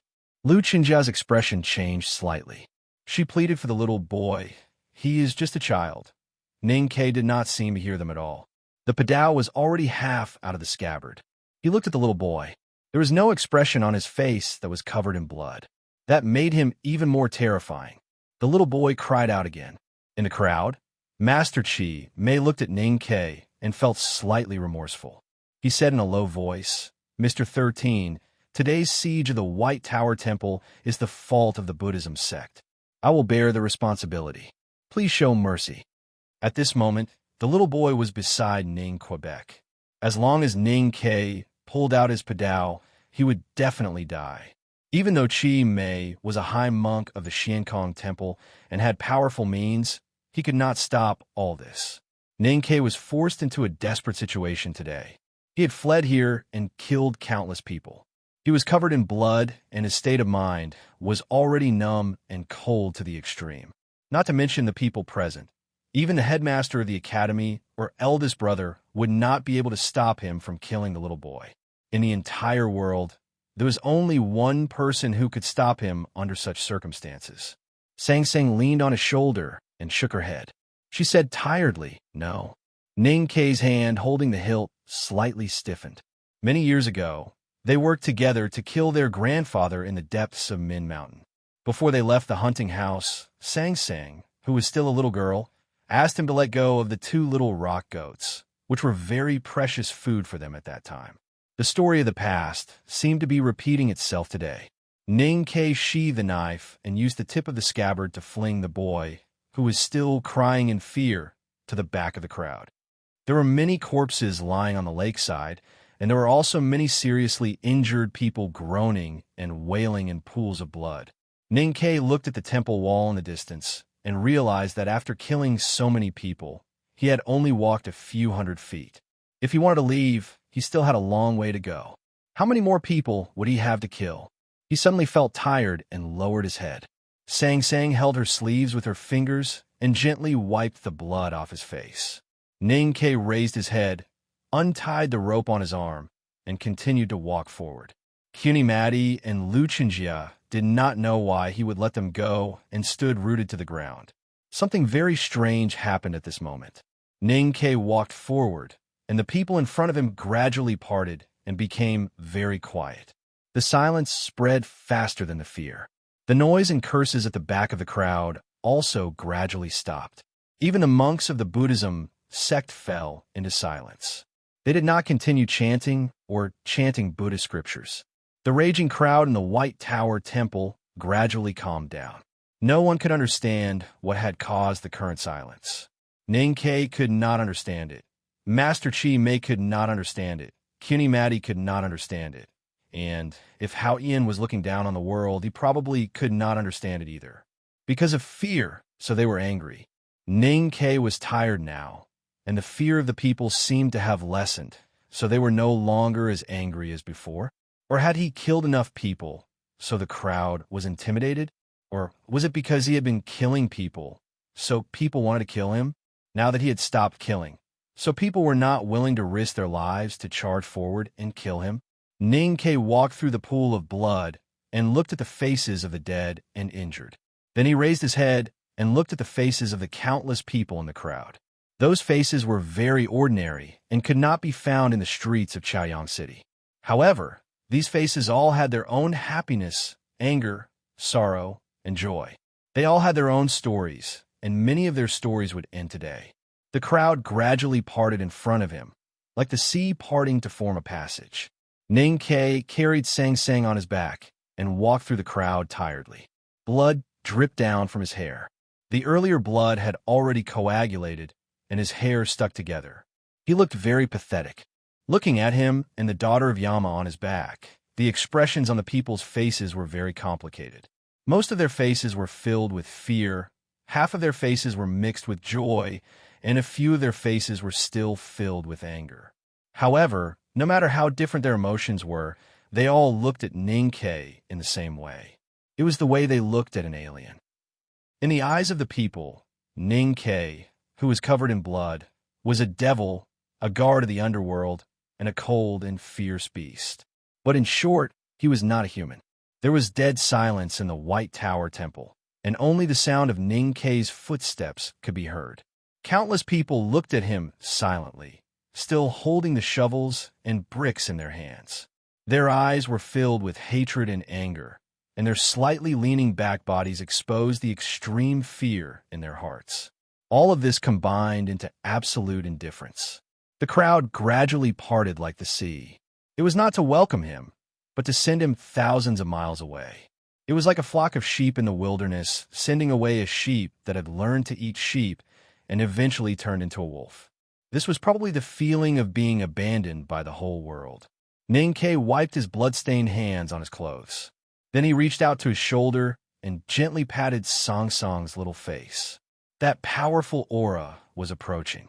Ninkei quickened his pace.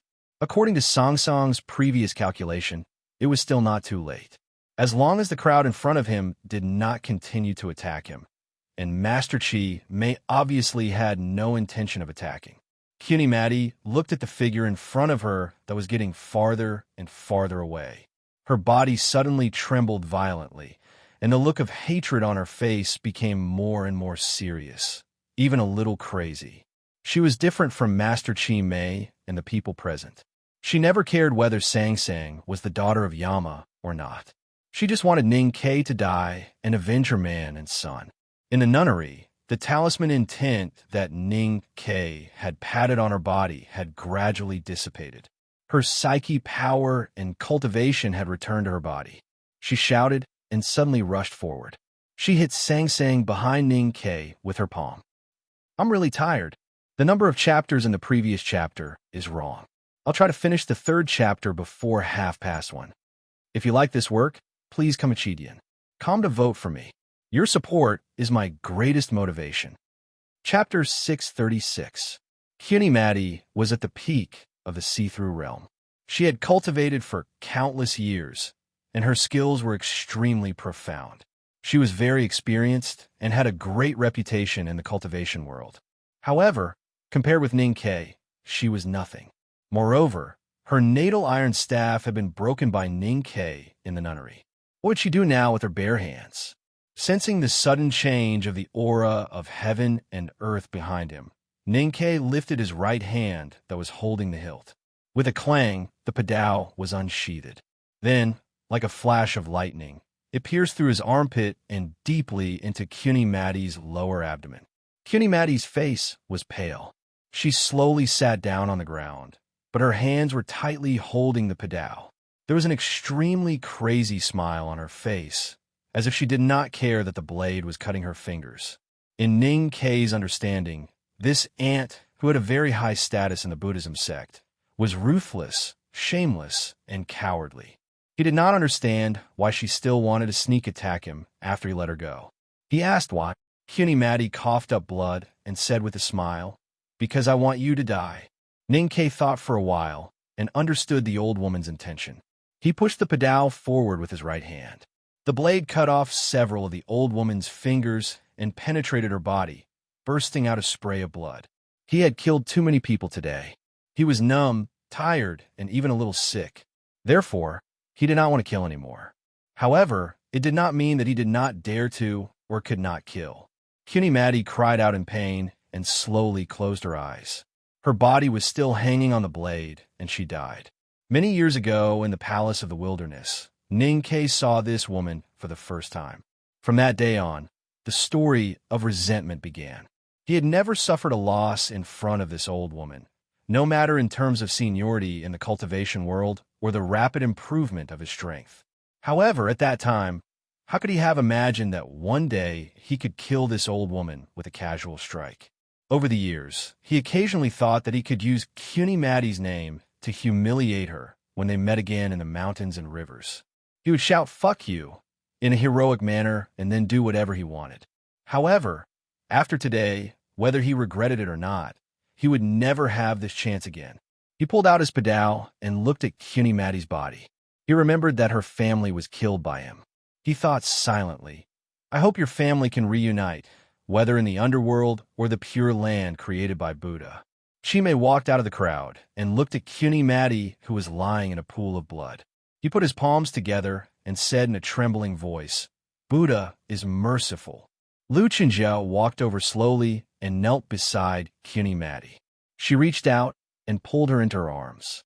She lowered her head slightly and looked very lost. She felt sad in her heart, but could not speak or cry. Ninkei turned around and looked at the back of the crowd. He felt that the aura was getting closer and closer. After confirming that he could not leave, he began to make preparations. He stretched his right hand behind him, his fingers trembling slightly.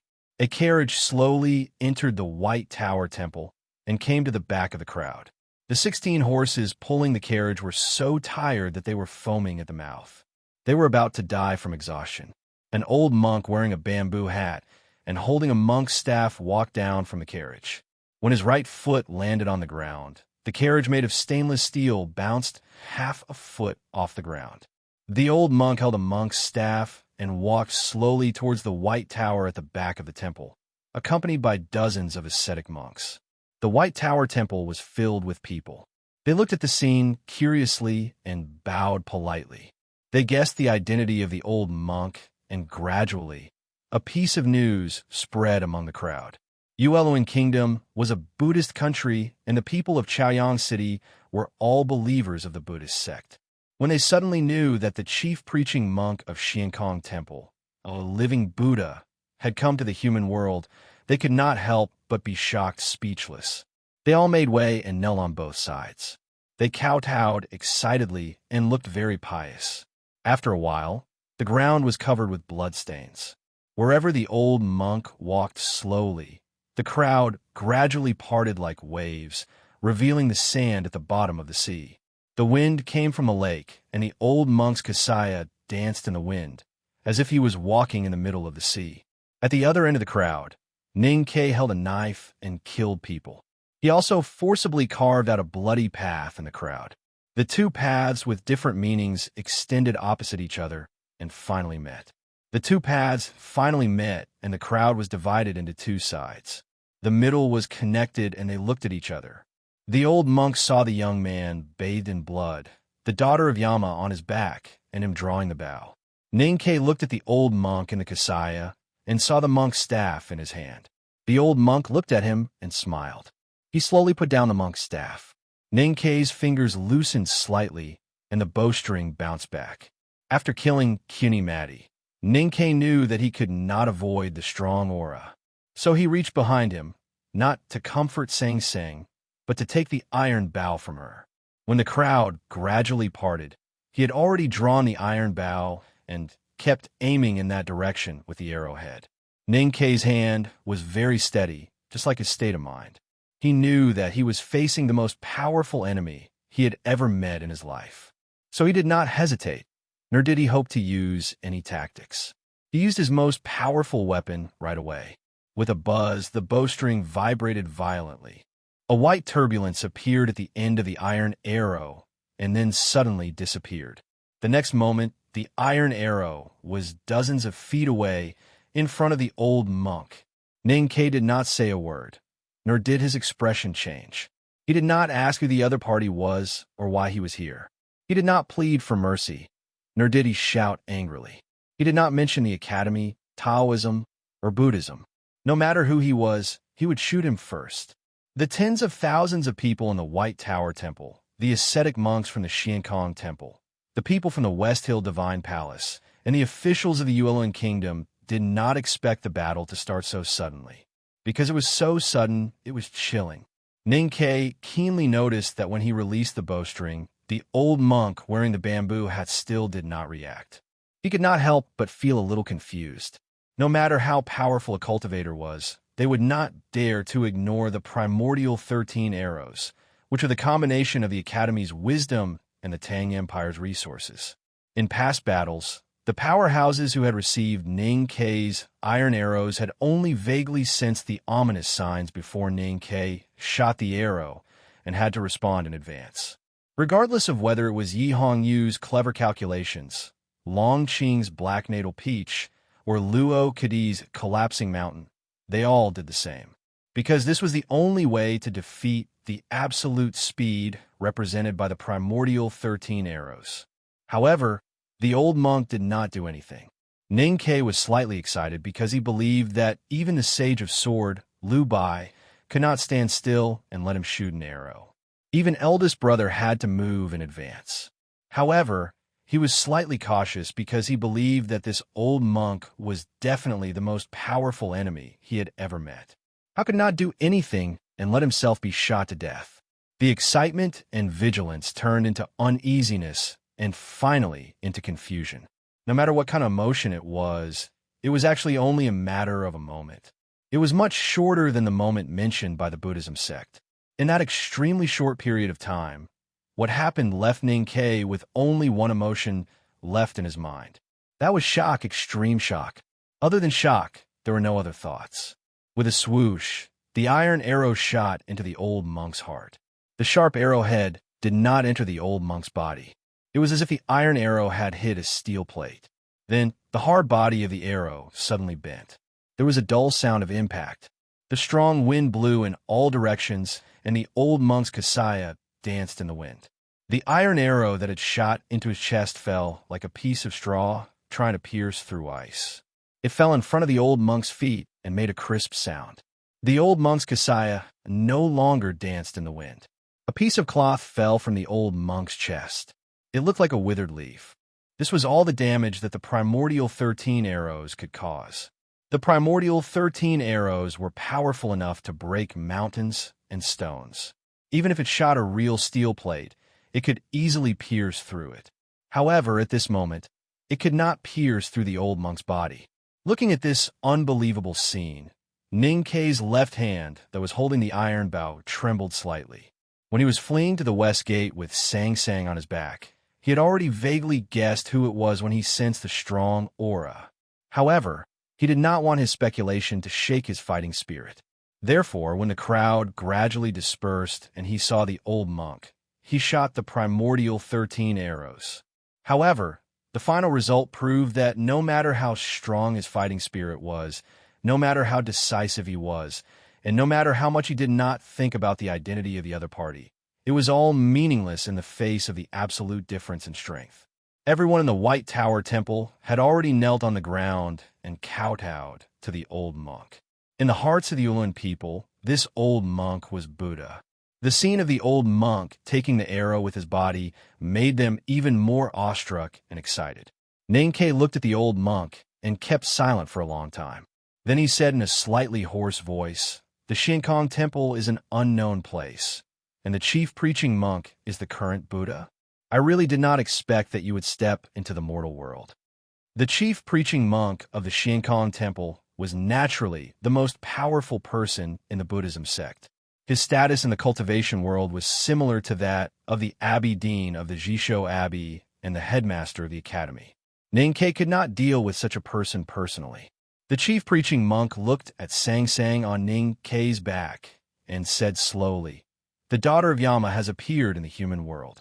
How can I not come? But you, why don't you leave?" Ninkei fell silent again and then said, "Why should I leave?"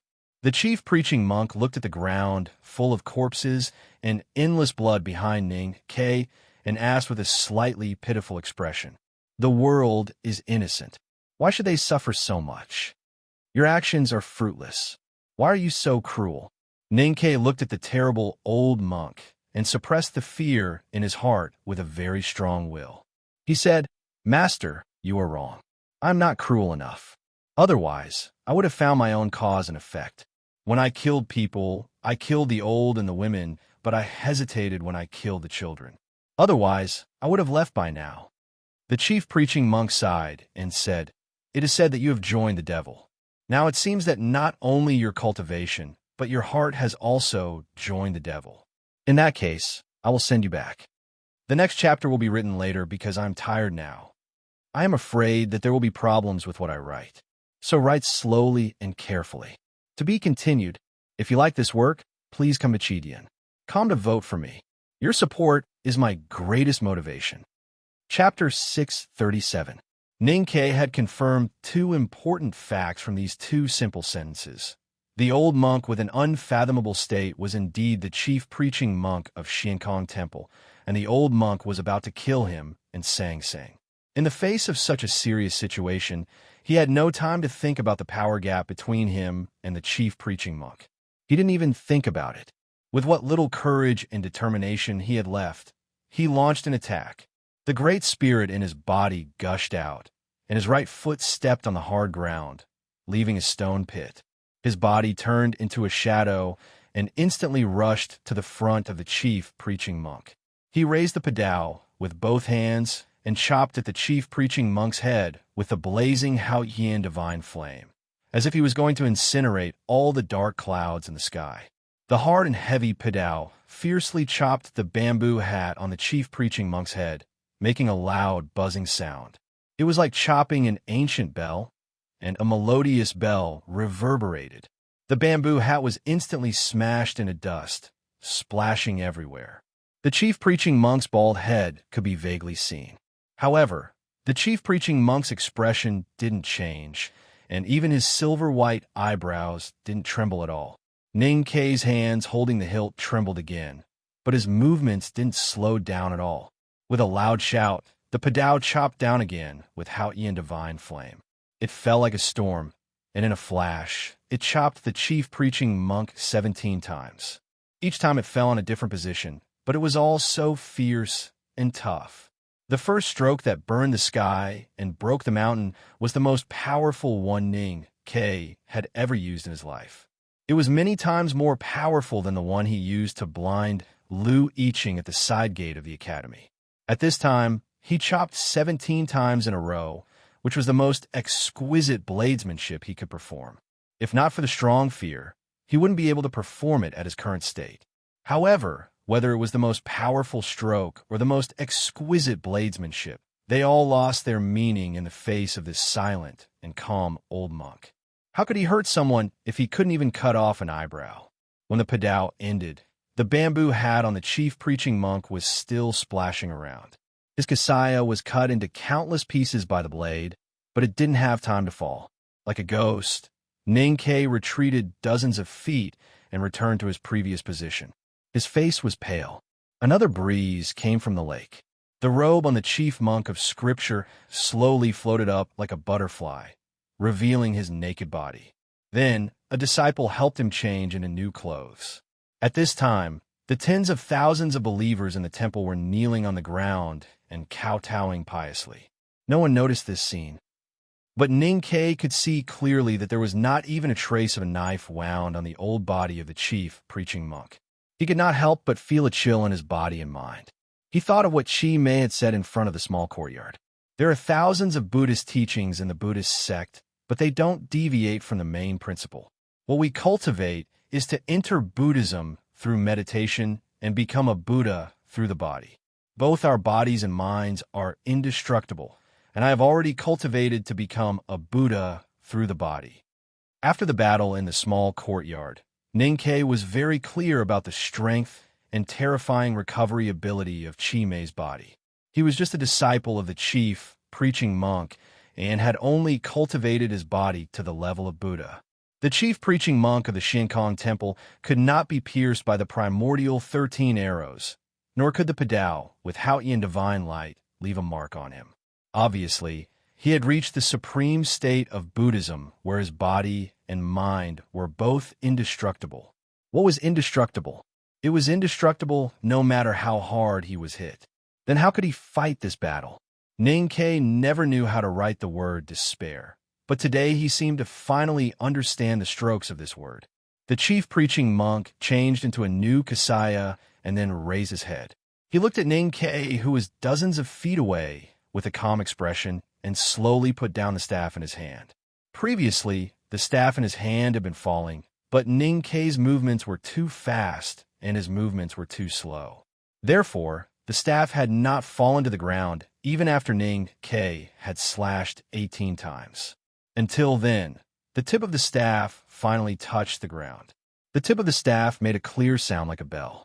The tip of the staff pierced into the ground easily and silently.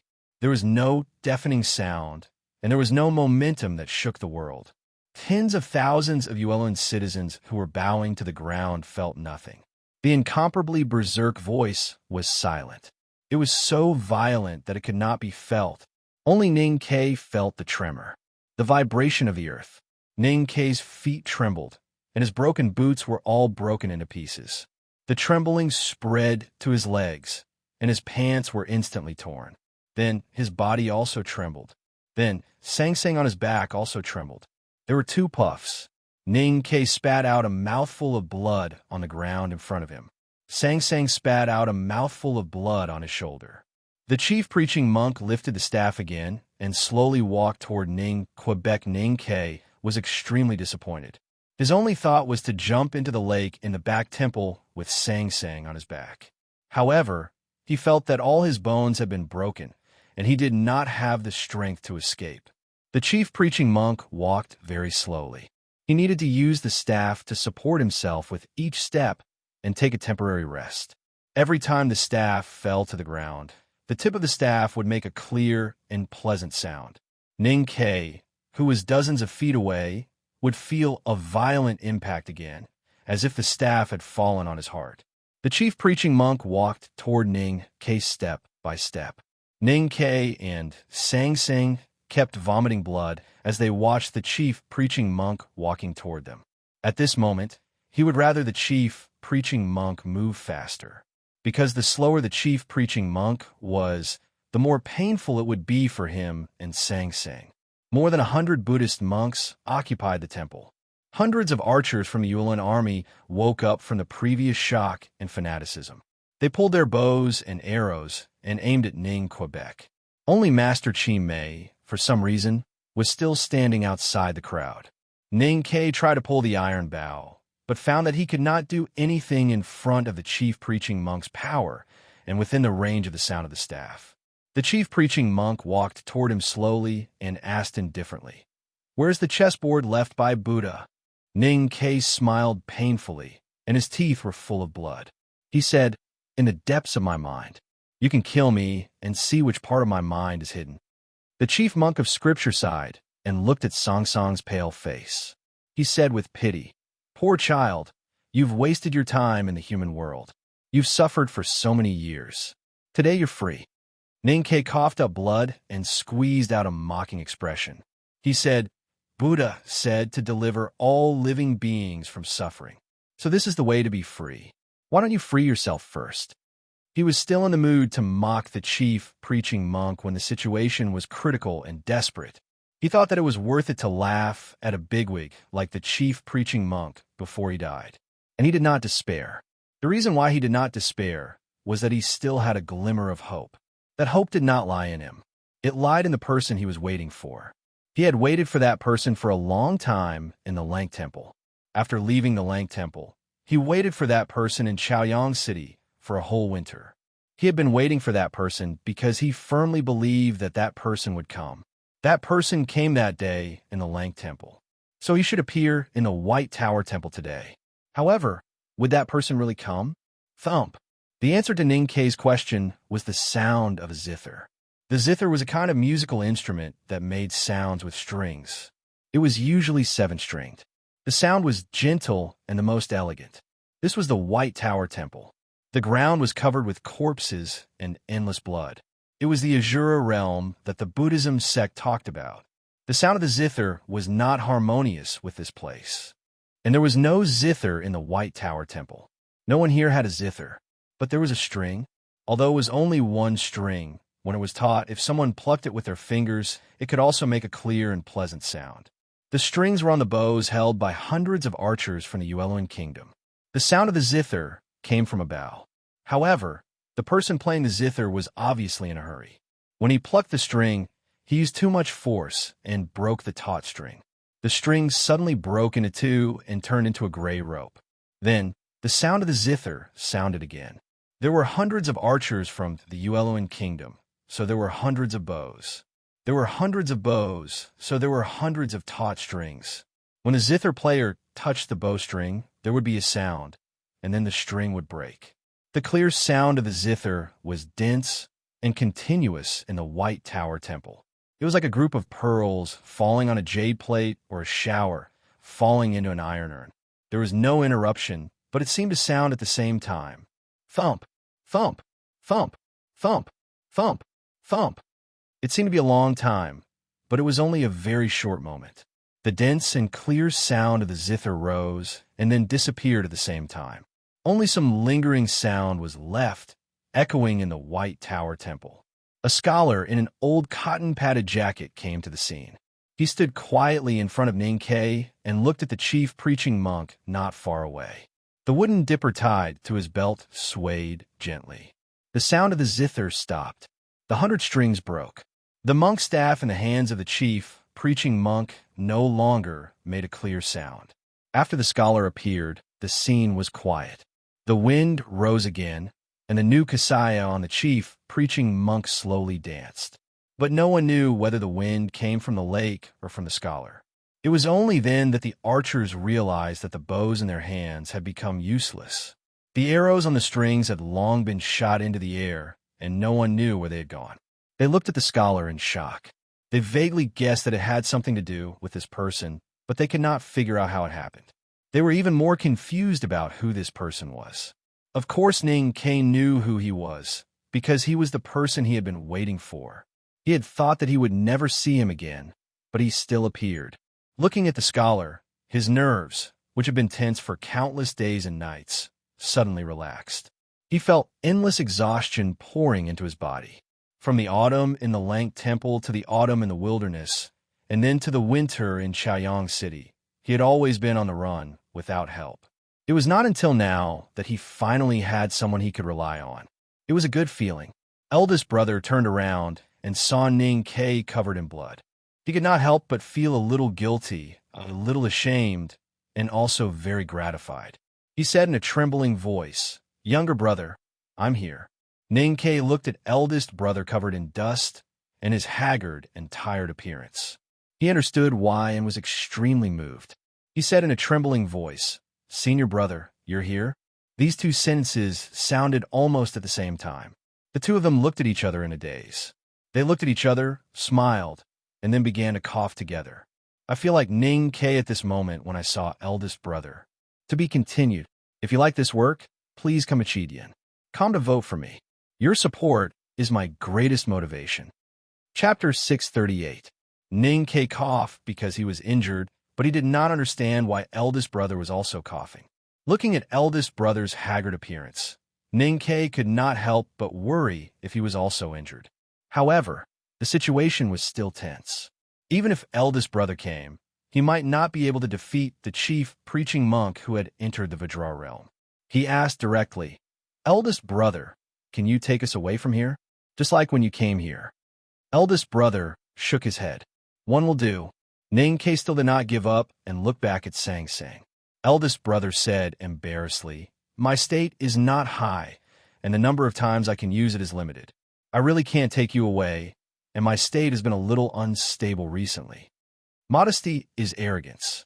If eldest brother's state is not high, who is? Ning Kei said.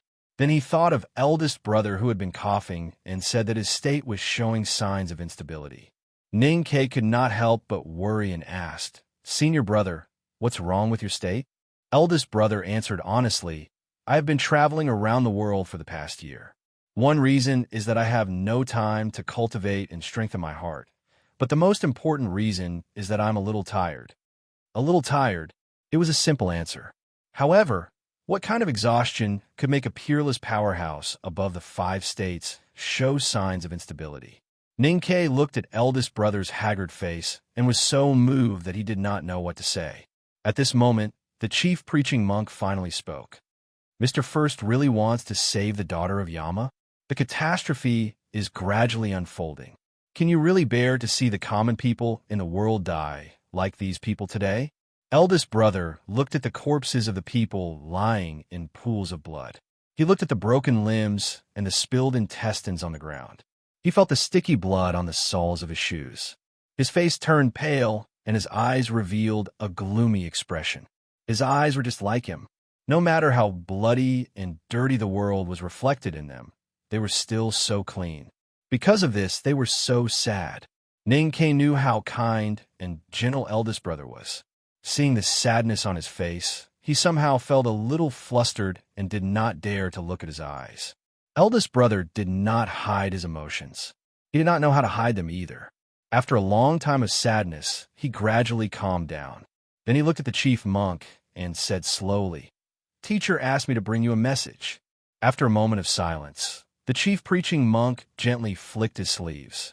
A faintly discernible Buddhist aura emanated from his fingers and enveloped the passage in the crowd, isolating it from the outside. In the autumn of the 16th year of the Tianqi era, I went to the Xiankong Temple, but you refused to meet me. This autumn, I also went to Xiankong Temple, but you still avoided me. Since we meet today, I can finally let you hear these words. The eldest brother looked at the chief monk of scripture and said calmly, "Neither the everlasting night nor the Dharma ending age mentioned by the Buddhism sect is the future we want to see. The Academy will not watch the underworld invasion without doing anything. But the headmaster thinks that we don't have to kill the daughter of Yama to avoid the underworld invasion."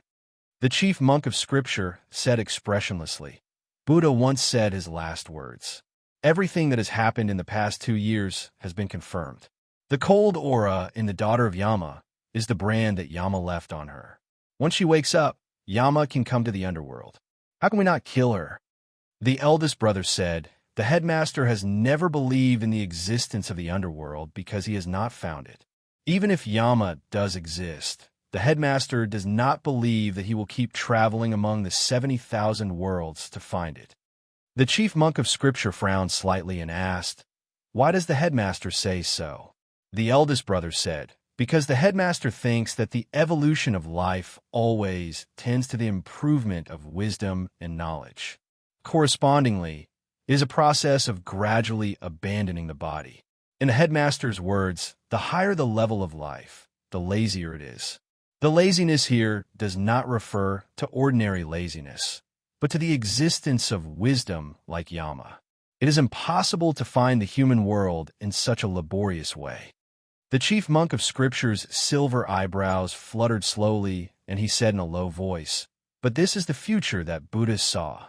The eldest brother looked at his face and said calmly, "The headmaster said that what Buddha said is not necessarily right."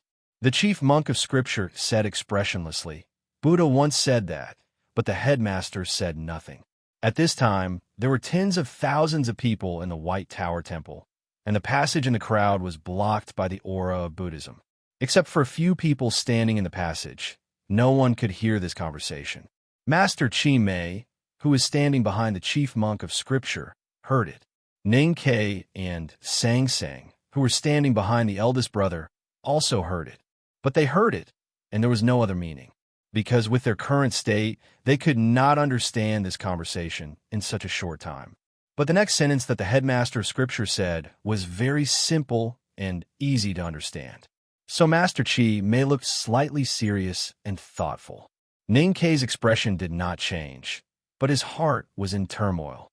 The headmaster said that if the cold aura in Song Song's body is the imprint left by Yama, and once it is released, Yama can sense the coordinates of the human world, then, logically speaking, there is no reason for Yama to let Sang Sang grow in the human world for so many years before she starts to wake up.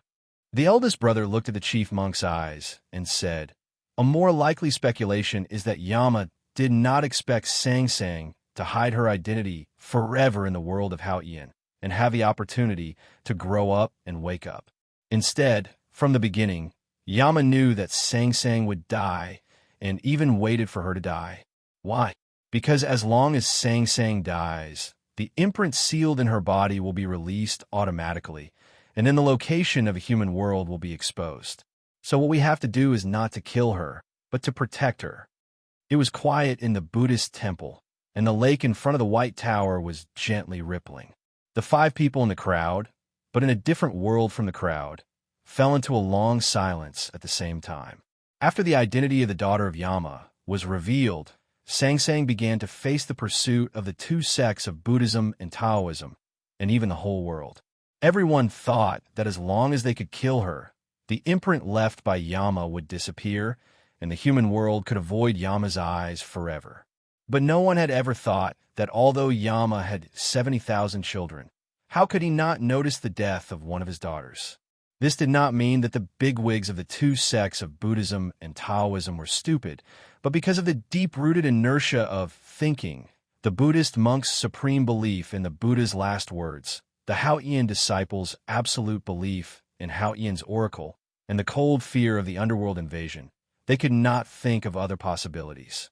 In the eyes of the headmaster of academy, Buddha was a peer, and Hao Yin was an otherworldly thing which could not affect him at all. He did not have any inertia of thinking, so he could think of this possibility. I'm really going to curse. I'm so tired. I'm so bitter. No matter how I write, I can't write right. I deleted, wrote, and deleted. I even disconnected from the internet and wrote for an entire night. Fortunately, it's out. I don't care anymore. I'll continue writing. I don't believe that I can't finish it. The next chapter will be out before 3 o'clock. To be continued. If you like this work, please come to Chidian. Come to vote for me. Your support is my greatest motivation. Chapter 639. Time passed slowly. Because of the silence, it seemed that nothing had passed. The clear light on the white tower slowly changed, and the willow branches by the lake seemed to be sprouting. No one spoke.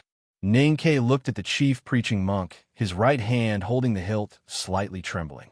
It was not fear, nor was it accumulating killing intent. He was waiting for the chief preaching monk's answer anxiously. If the chief preaching monk agreed with the headmaster, the Buddhism sect would not continue to chase after Sang Sang. Instead, they would be responsible for Song Song's safety. After countless days and nights of escape, he finally saw a glimmer of light. He was a little uneasy, but full of confidence because he believed that the headmaster's inference was correct. In his mind, the headmaster was always right and could not be wrong. However, it was a pity that Ning Kei forgot one thing. The headmaster had a higher position than Hao Yin and the Buddha in the hearts of the academy disciples. But in the eyes of the Buddhism sect disciples, especially bigwigs like the chief preaching monk, the headmaster could not be higher than the Buddha and Hao Yin. The chief preaching monk pondered for a long time, and then gently shook the monk's staff in his hand. The staff head rang crisply. He looked at the eldest brother and said, "The Buddha may not be right, and the headmaster may not be right either. One is wrong, and the other is wrong. As a disciple of the Buddhism sect, we must learn to listen to the Buddha. When there's a right or wrong, we should not choose right or wrong." The eldest brother understood the chief preaching monk's meaning and looked a little sad. He sighed and said, "The headmaster is right. It is always the most difficult thing to change others' views." The chief preaching monk's silver eyebrows slightly fluttered. He suddenly said, "But," the eldest brother was a little startled, and then he looked happy. Ning Kei was disappointed, but when he heard the word "but," his dim eyes suddenly brightened. He asked, "But what?" The chief preaching monk raised his left arm and pointed to the white tower in the middle of the lake. He said slowly, "This white tower is also a relic of the Buddha. It can suppress all evil spirits and isolate the world." The disciples of the Buddhism sect have been studying the Buddhist scriptures for many generations.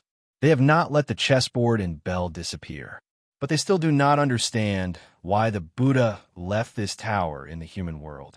Now, hearing the headmaster's words, I suddenly think that the Buddha left this tower because he wanted to see what would happen today. The eldest brother said, "You mean you want Sang Sang to live in the White Tower?" The chief preaching monk nodded and said, "Exactly." The eldest brother frowned slightly and said, "I don't think the white pagoda left by Buddha is that simple." The chief monk of scripture looked at him and said calmly, "The White Tower can only be opened once every 10,000 years." Eldest brother looked back at Sang Sang on Ning Kei's back. He looked at the little girl's pale and haggard face. After a long silence, he said softly, "What's the difference between that and killing her?" He looked at Sang Sang with a complicated expression. There was some pity in his eyes, but also vigilance and uneasiness. Ning Kei saw the look in eldest brother's eyes and felt a little bitter. He thought that even the headmaster would find it hard to accept that Sang Sang had become the daughter of Yama. However, he was satisfied that the academy had treated him so well. Eldest brother looked at Ning Kei again. He saw the blood on his face, the sadness in his eyes, and his tiredness. After a moment of silence, he said to the chief preaching monk, "The headmaster wants to bring her back to the academy." The chief preaching monk shook his head calmly. Eldest brother coughed again, and his body trembled slightly. He seemed to be in great pain. After a long time, he gradually calmed down and said, In that case, let's see if we can leave. Master Chi Mei's body shook when he heard this. Ning Ke was slightly stunned, and Sang Sang showed a sad expression. She really didn't want these things to happen because of her. The negotiation between the academy and the Buddhism sect officially broke down. Eldest brother looked back at Ning Ke and patted him on the shoulder. He said, "Don't worry about anything. I will take you away, and we will go back to the academy together." Ning Ke's mood was a little strange at this time. He lowered his head and kept silent for a long time. Then he said, "I understand. If I ask for your help, senior brother, you will definitely help me and Sang Sang fight our way out. Even if we fail in the end, we will all die and you will die before me. I am very sure of this, even if sometimes I can't understand this conviction. Senior brother, you have always been wary of Sang Sang. You may even be the first person to find out that Sang Sang is the daughter of Yama. But now that Sang Sang's identity has been exposed, why do you still do this?" Eldest brother smiled and said matter-of-factly, "Because I am your senior brother." Ning Ke looked at the sea of people in the White Tower Temple and said, "But these people will not let us leave." Eldest brother understood what he meant. After a moment of silence, he said, "If you are forced to do evil, as your senior brother, it should be my business, not your business." Ning Ke shook his head and said, "Even if we kill thousands of people today, what should we do after we return to the academy? What if all the countries in the world attack the Tang Empire?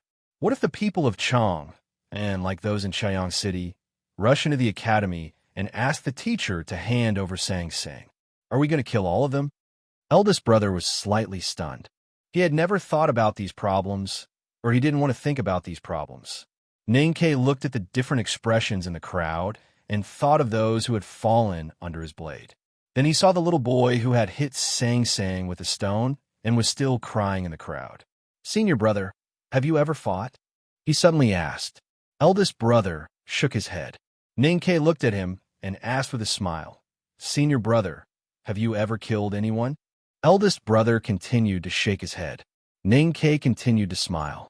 Because he had finally made a difficult decision, he felt relaxed, and his smile became brighter.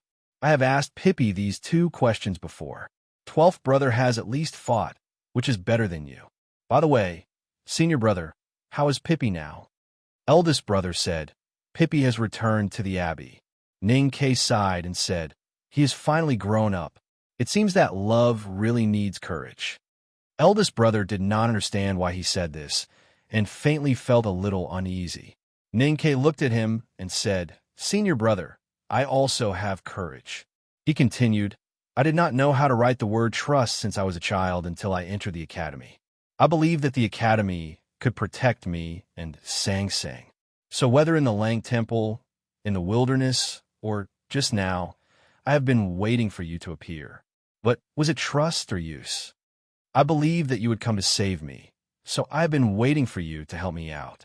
It seemed to be trust, but in fact it was just use. Because I never thought about and didn't care what price you and the academy would pay in the process of saving me. And I clearly knew that even if you knew that I didn't care, you didn't care. So I always believed that you would come." Ning Ke no longer looked at eldest brother. He reached out to take the straw rope from Sang Sang and went around the hilt and the right hand holding the hilt. He said, "Until I saw your eyes just now, I was a little regretful."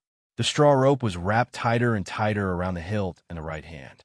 He looked at the bloodstains in his palm and said, "Senior brother, you must be very painful to see me kill so many innocent people, right?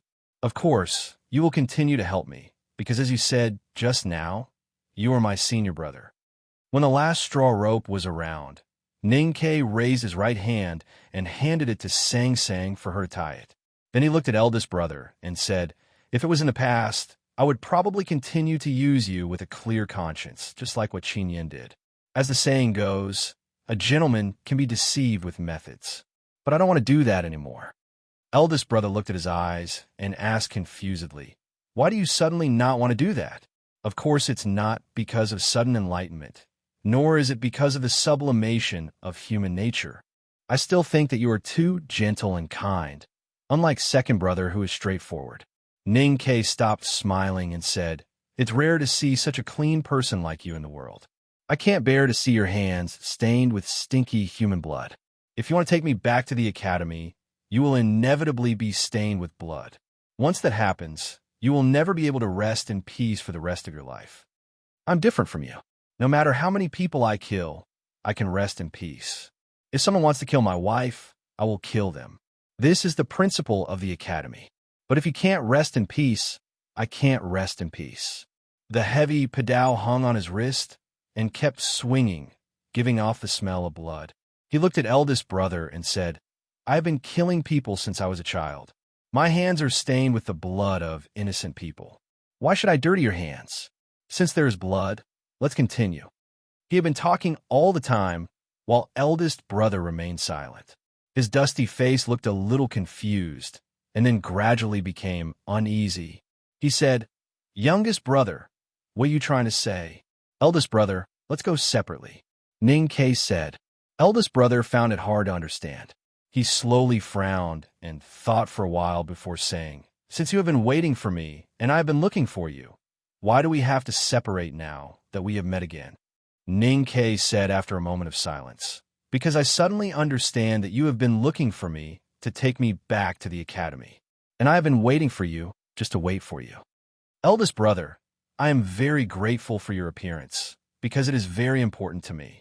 After saying this, he knelt in front of eldest brother and bowed. Because we meet, we can separate. So meeting is to separate. Eldest brother finally understood what he meant. He also knelt in front of him and bowed back. He sighed and said, Thank you for treating me as your eldest brother from now on. Ning Ke bowed again and said, Eldest brother, you have worked hard for more than a year. Eldest brother bowed back and said, I am useless and cannot take you away. Don't blame me. Ning Ke bowed again without saying anything. Eldest brother bowed again and said, Even if we have to separate, I will send you to the great way. In my detailed outline, this chapter should have been a very important point involving Ning Ke's changes. But I'm in a bad state today, and my brain is not working well. It is said that an author should not say that his writing is not good. But I really don't know how well I have written this chapter. Can I write what I want and let you see it? Of course, I believe in your sharp eyes. There are only 2 chapters today, and I really can't write anymore.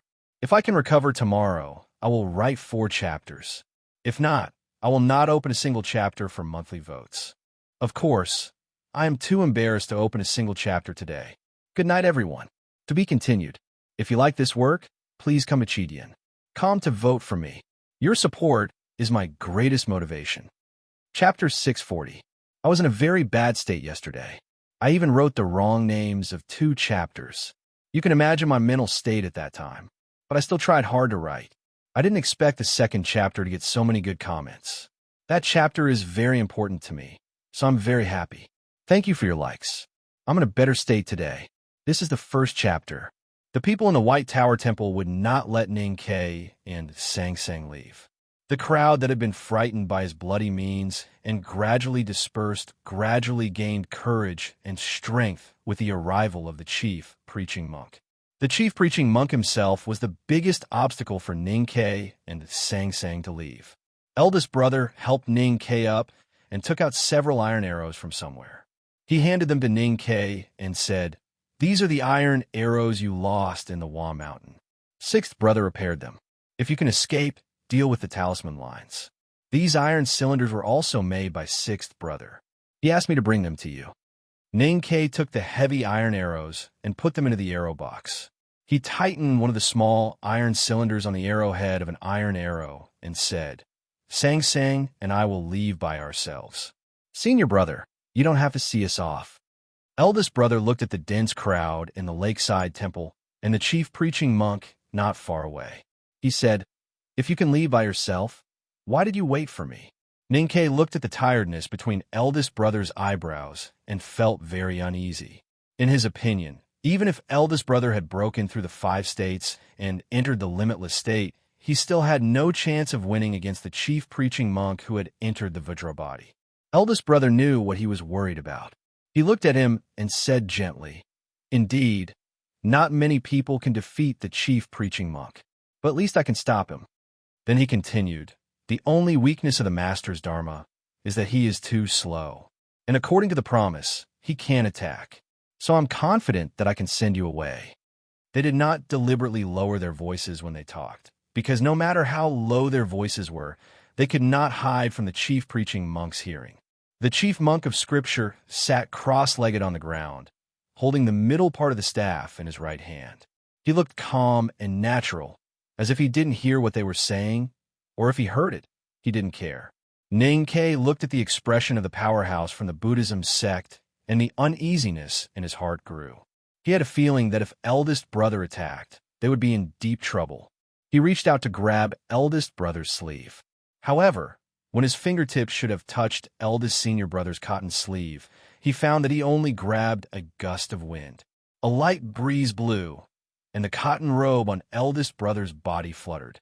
Then his body suddenly turned illusory and disappeared into thin air. No one knew where he went, but only a word was left echoing in eldest brother's ears. "Let's go." Ninkei knew that this was not the time to say goodbye.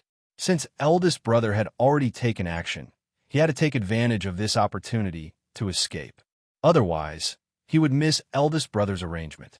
Even if eldest brother could hold off the chief monk of Scripture for a while, the crowd in the White Tower Temple, especially Master Chi Mei, the powerhouses from the Buddhism sect, and the powerhouses from the West Hill Divine Palace from Haotian Taoism, could make him and Sang Sang stay. Therefore, he carried Sang Sang on his back and ran without hesitation to the quiet lake under the White Tower. However, the next moment, his feet suddenly sank and fell heavily on the ground. He could not lift his feet again. The escape that had just started came to an abrupt end. It was not because the powerhouses from the Buddhism sect and Taoism sect blocked his way, nor was it because the crowd madly pounced on them again. It was because he sensed the strange fluctuation of heaven and earth around him and saw the horrified expressions on some people's faces. He guessed that something very shocking had happened behind him. Ninkei suddenly turned around and looked at the chief monk of Scripture who was sitting cross-legged. Eldest brother suddenly disappeared and entered the limitless state. His target was naturally the chief monk of Scripture. The limitless state was one of the most magical cultivation methods in the world. It was an amazing divine sense above the 5 states. It was like riding the wind or riding the clouds. It could cross mountains and pass through countries in a flash. There was no body movement in the world that could be faster than the limitless state, not even the sage of sword Liu Bai's thousands of miles sword. According to Ning Kei's calculation, when eldest brother disappeared and reappeared in front of the crowd, he must be in front of the chief monk of Scripture. He might even have gone thousands of miles away to take some powerful weapon and then return to the White Tower Temple to attack the chief monk of Scripture. At this moment, eldest brother had reappeared in front of the crowd, but he was not in front of the chief monk of Scripture. He was still far away from the chief monk of Scripture. It was as if he was forced to show his figure the moment he took a step forward. Looking at the chief monk of Scripture who was sitting cross-legged more than 100 feet away, eldest brother's cotton-padded robe trembled slightly. The dust slowly floated up. His expression was unusually solemn, and his body was unusually heavy, as if he could not take another step forward. If one looked carefully, one could even see that the straw sandals on his feet did not step firmly on the ground. They were about half an inch away from the soil, but he could not move an inch. At this moment, the sound of Scripture chanting slowly rang out. The chief monk of Scripture sat cross-legged with his hand holding a monk's staff. He looked solemn, and his voice was like the sound of Buddha. As I have heard, the 3 realms are all impermanent. There is nothing and there is joy. There is Tao and nature. Everything is empty. There is no wind and there is no dew. There is no fog and there is no lightning. Observe in silence from a body. This Buddhist scripture came from the Great Mercy Scroll. This Buddhist scripture was talking about eldest brother. As the sound of Buddha rang out, the surrounding environment suddenly changed strangely. The lake no longer rippled. The willows on the shore drooped down powerlessly, and even the ever-changing light on the White Tower seemed to freeze. There was no wind at all. There was silence in the White Tower Temple. Everyone in the lake, the tower, and the temple were at peace. Everything in the world returned to the original state thousands of years ago with the sound of Buddha. It was so peaceful that it made people's hearts palpitate. In this absolutely peaceful world, how could one walk with the wind without wind? How could one fly by stepping on dew without dew? How could one pass through fog without fog? How could one move like lightning without lightning? Eldest brother's body was forced to hover in this peaceful world. His feet did not touch the ground, and he slowly landed. His cotton clothes gradually stopped trembling, and his face became paler and paler. It was said that speed was the only unbreakable law in the world. However, the fastest distanceless state was broken today. Ninkei only had time to turn around and take a step back. He noticed something strange, so he stopped and turned around. He heard the chanting and saw that eldest brother was in danger. He was so shocked that he did not have time to think about how eldest brother's distanceless state could be broken. He pulled the iron bow like lightning and shot an arrow at the chief monk of Scripture's face. Before eldest brother appeared, he had already shot at the chief monk of Scripture with the primordial 13 arrows. Facing the chief monk of Scripture, who was both physically and mentally invincible, the powerful iron arrow turned into a withered branch and did not have any effect. However, he still shot a second iron arrow because there was a small iron tube on the arrowhead. He did not believe that there was an immortal in the world. Even if the chief monk of Scripture was invincible and could ignore any physical damage, he believed that the explosion of the small iron tube could at least disturb the powerhouse of the Buddhism sect, even if it could not burn him to death. Thus, eldest brother could get out of his current strange predicament. However, the next moment, he saw a very strange scene. The iron arrow left the bowstring, and a white turbulence bloomed from the arrowhead's tail. It scattered like dandelions blown by the wind, and then slowly floated down. Ninkei was very familiar with the shooting process of the primordial 13 arrows. He knew that the white turbulence was the result of the iron arrow's talisman intent and the natural wind. However, it was the first time he saw such a situation. The iron arrow, which was supposed to ignore the distance and fly away silently, did not disappear after leaving the bowstring. Instead, it maintained its original body and slowly flew for several feet before falling to the ground from the air. The iron arrow couldn't get close to the chief preaching monk at all. The iron cylinder on the arrowhead hit the ground with a dull sound. There wasn't even a flame, not to mention the powerful explosion that they had imagined. Ninkei's face suddenly turned pale. His cheeks seemed to have become thinner, and his body trembled violently. Then he stretched out his right index finger and drew a line in the air at the chief monk of Scripture in the distance. It was as strong as an iron hook. This was the only indefinite divine talisman he knew, the two horizontal talisman. Ninkei had been holding back his psyche power when they were on the verge of death with Sang Sang. He was worried that he would consume too much psyche power, so he did not use it.